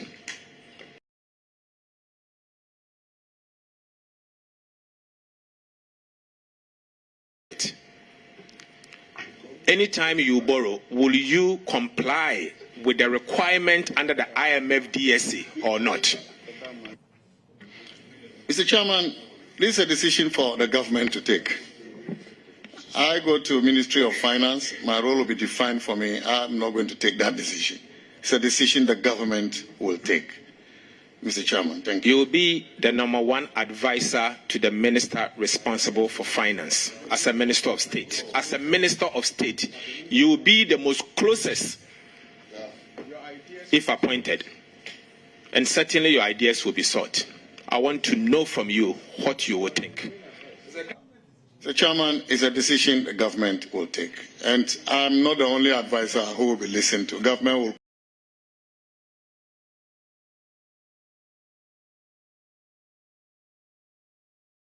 had classified this debt as public debt earlier, we would have known that our debt is becoming unsustainable and we could have remedied the situation earlier. But at all material time, they were not classified as government debts until the IMF insisted that under their DSA, government debts, publicly guaranteed debts, partial publicly guaranteed debts should all be included, including contingent liabilities. If the IMF hadn't done that, I believe we would have continued with the yes. The ESLA bond was not in existence when NDC was in office.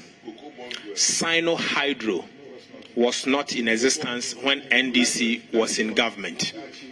Dache was not in existence when NDC was in government. Cocoa board liabilities of 1 billion Ghana cedis was classified in the 2014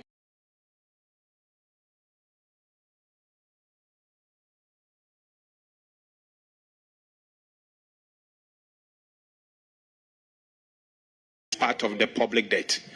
If you are to aggregate all of this debt put together, Ghana's public debt is now, according to the Minister of Finance, 103.7% of GDP, equivalent to, it's like a meter band. A radio, according to NAPO, it's like a radio station, our public debt now.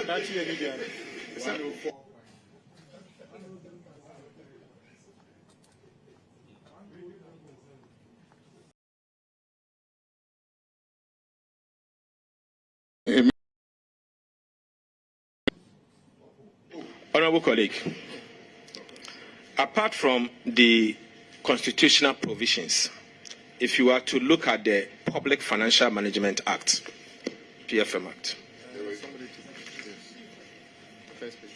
if you look at the PFM Act,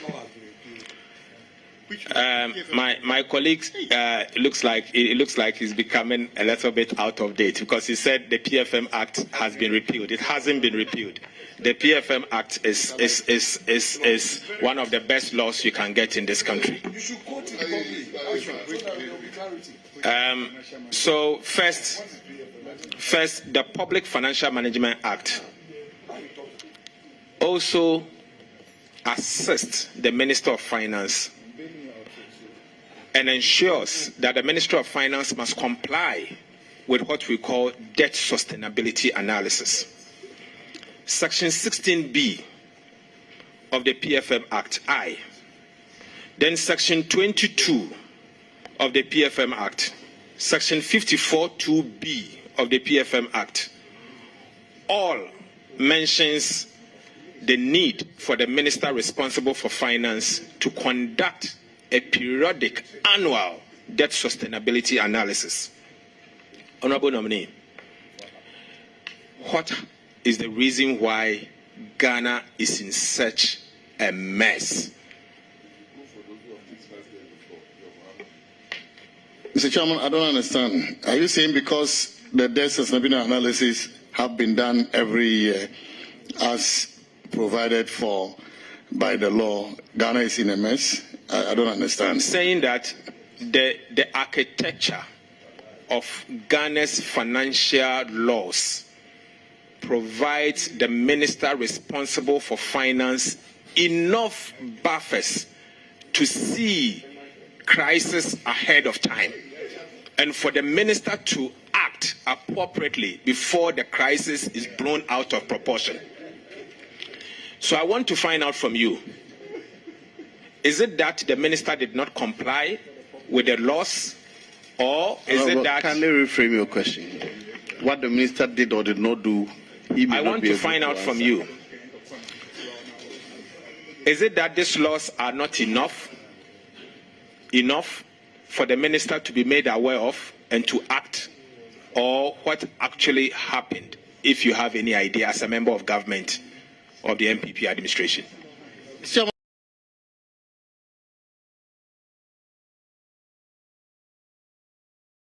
As required by the circumstances of the time. And so if there is need tomorrow for a new law to come and address weaknesses in our existing laws, I think we need to pass that law. I know that there is no law that anticipates, that can tell what will happen tomorrow. Laws may provide for what to do when a disaster strikes, but no law can tell you when a disaster will strike. If there is any law in Ghana that saw COVID happening, I'll be happy to see that law. If the government or the minister responsible for finance had conducted the debt sustainability analysis annually, we would have known that our debt became unsustainable 1 year ago, and probably we may have acted. So what will you do to help your minister comply with the provisions of the Public Financial Management Act 2016? Mr. Chairman, the Ministry of Finance as an institution has come to Parliament severally to present reports required to be done by law. And so, with the law, as far as the conduct of DSAs are concerned, I'm going to add value, I'm going to contribute my quota, and if it is this that I will remind the Honourable Minister to do, I'll be happy to do that. Yeah. Have you had a look at our fiscal framework? Yes. Are you impressed with our fiscal framework? Our fiscal framework as of today is not impressive, and we all understand the circumstances that have led us this far. Before this, the fiscal framework was good. We were on course.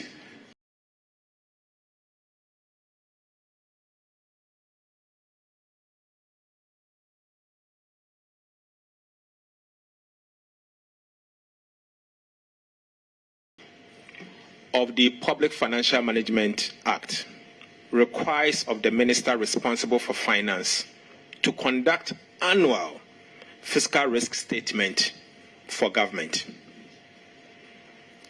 We are today seeing a fiscal that is not impressive, as you put it. Are you sure that if our minister had complied with the Public Financial Management Act 2016, we would have been, at least Ghana would have seen the risk ahead of time, and action probably may have been taken to remedy the situation?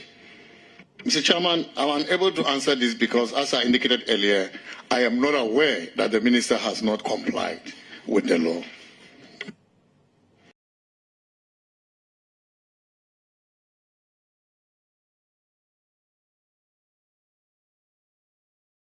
To answer this.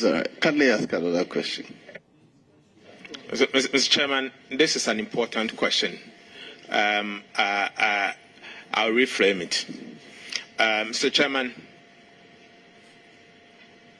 is it possible that maybe the minister complied, sent it to cabinet, because the law requires that the minister must prepare it and take it to cabinet, and that maybe cabinet fails to take action? Honourable Member, can that be the case? Maybe he is not a member of cabinet. He was not at the ministry, so it is not fair to ask him this question, please. Have you visited the Ministry of Finance? I go to the Ministry of Finance many times. No, since your appointment, since your nomination. Yes, I attended a meeting there on behalf of the Minister for Energy at the Ministry of Finance. Have you had an opportunity to look at the fiscal strategy document of the government of Ghana? Mr. Chairman, I have not looked at it.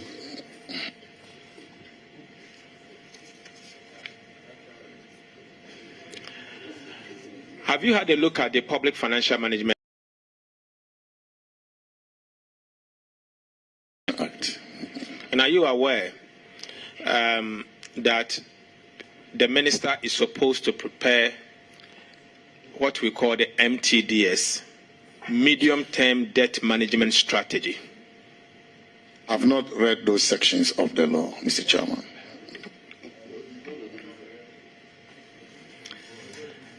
Are you also aware that Section 60 of the Public Financial Management Act requires of the minister to prepare annual borrowing plan in line with debt sustainability? I've not read those sections of the law, Mr. Chairman.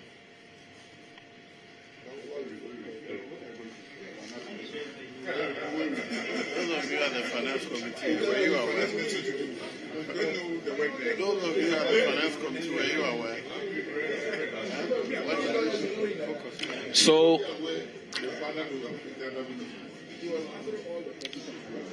can you agree with me that all the provisions that I have listed from the Constitution and the Public Financial Management Act provides Ghana enough requirement to ensure that our fiscal will not be where it is and our debt will be sustainable?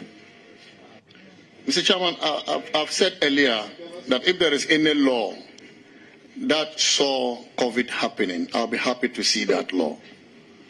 And so as far as no law can do that, I'm wondering whether the minister would have, procured magic to know what was going to happen. Honorable nominee, part of the reason why the cedi has depreciated in recent times is because of the reserves position, which has deteriorated significantly. Can you please explain to us what has accounted for this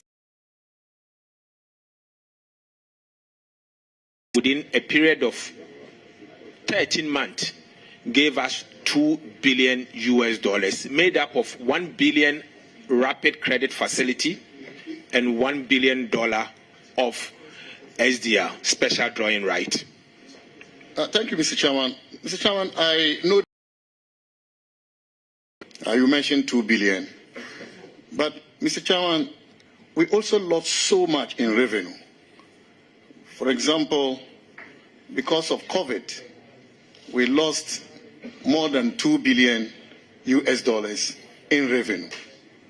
And so if the IMF has supported us, we should not just be looking at what has come in. Let's look at what has gone out, what we have lost.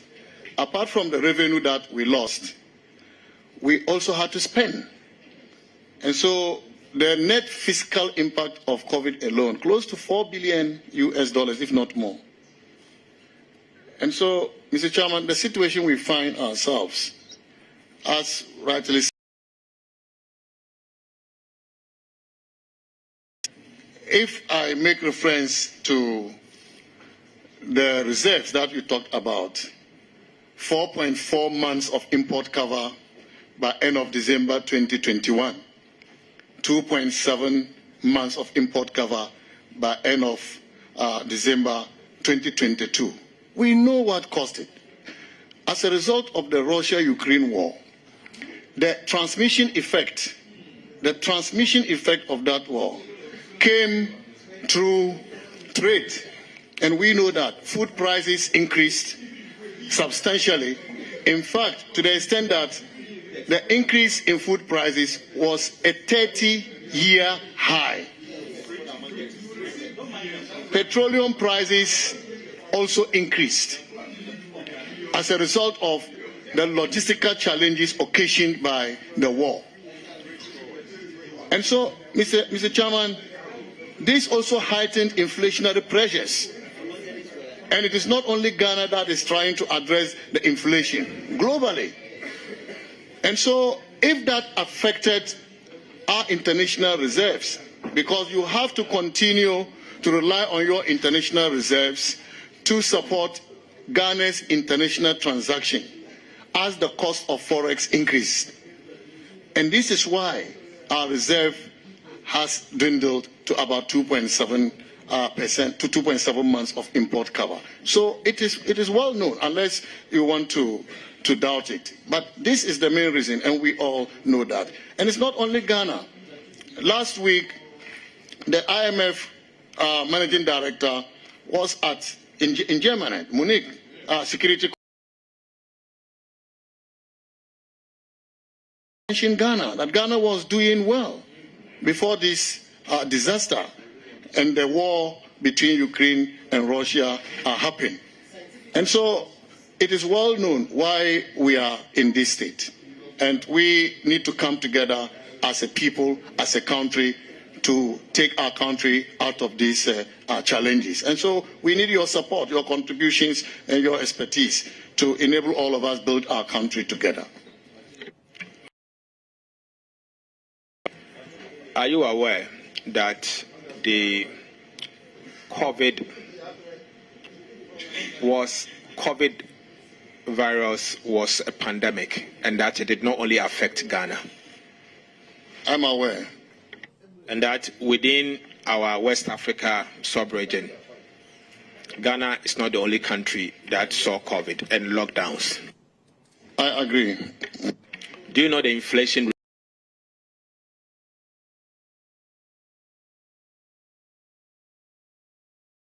Do you know the reserves level of Togo, Ivory Coast, Nigeria, or any other country in West Africa? I've not looked at it. I entreat you to look at those numbers as a nominee to the Ministry of Finance, as a Minister of State at the Ministry of Finance. But, Mr. Chairman, curious, I don't know the basis for this. But if it is to say that because COVID affected every country, and so Ghana should not be in this, I have enumerated a number of reasons beyond COVID why we have these problems. I talked about COVID, I talked about the energy sector areas, I talked about the financial sector cleaning. And so if your basis is COVID, then that is flawed to begin with. Secondly, the economic structure of Ghana is not the same as Togo or Ivory Coast. For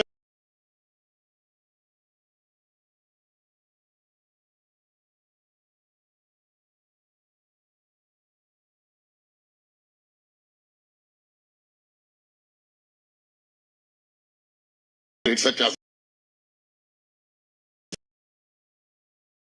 so to make such analysis, Mr. Chairman, I think that we need to look at it again. Mr. Chairman, I mentioned Nigeria. Is Nigeria's exchange rate pegged?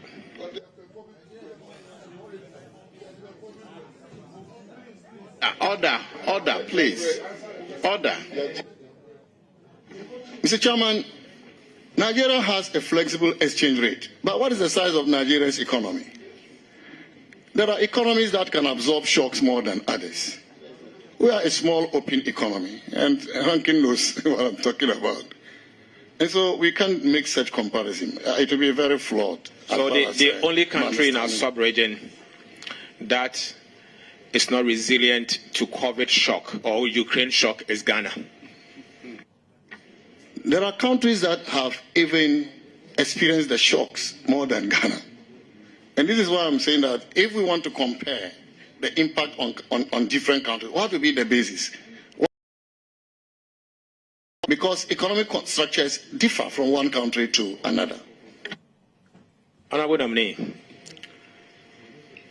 have you perchance looked at Earmark Fund Capping and Realignment Act?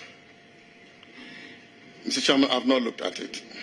Are you aware of the Earmark Funds Capping and Realignment Act? I am aware of it. Will you encourage your minister to continue with that act? I think it is important to note that at the time this law came into being, we had cash flow problems. We inherited deficits that we needed to finance. the revenue was not much. And so government had to take innovative measures, including the earmarking of funds, the capping on the earmarked funds, which generated some revenue that the government used to be able to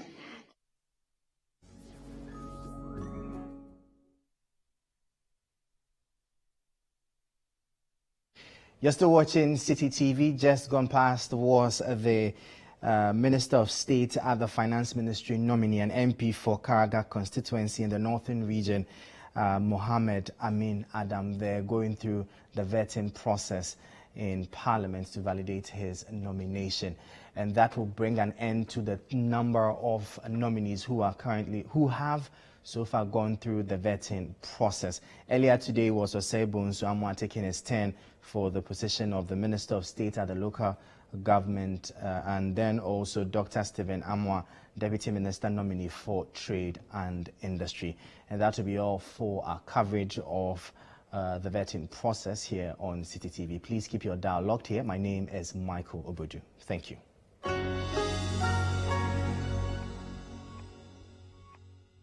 Is this nanny floor? Yes. What is it with pig feet?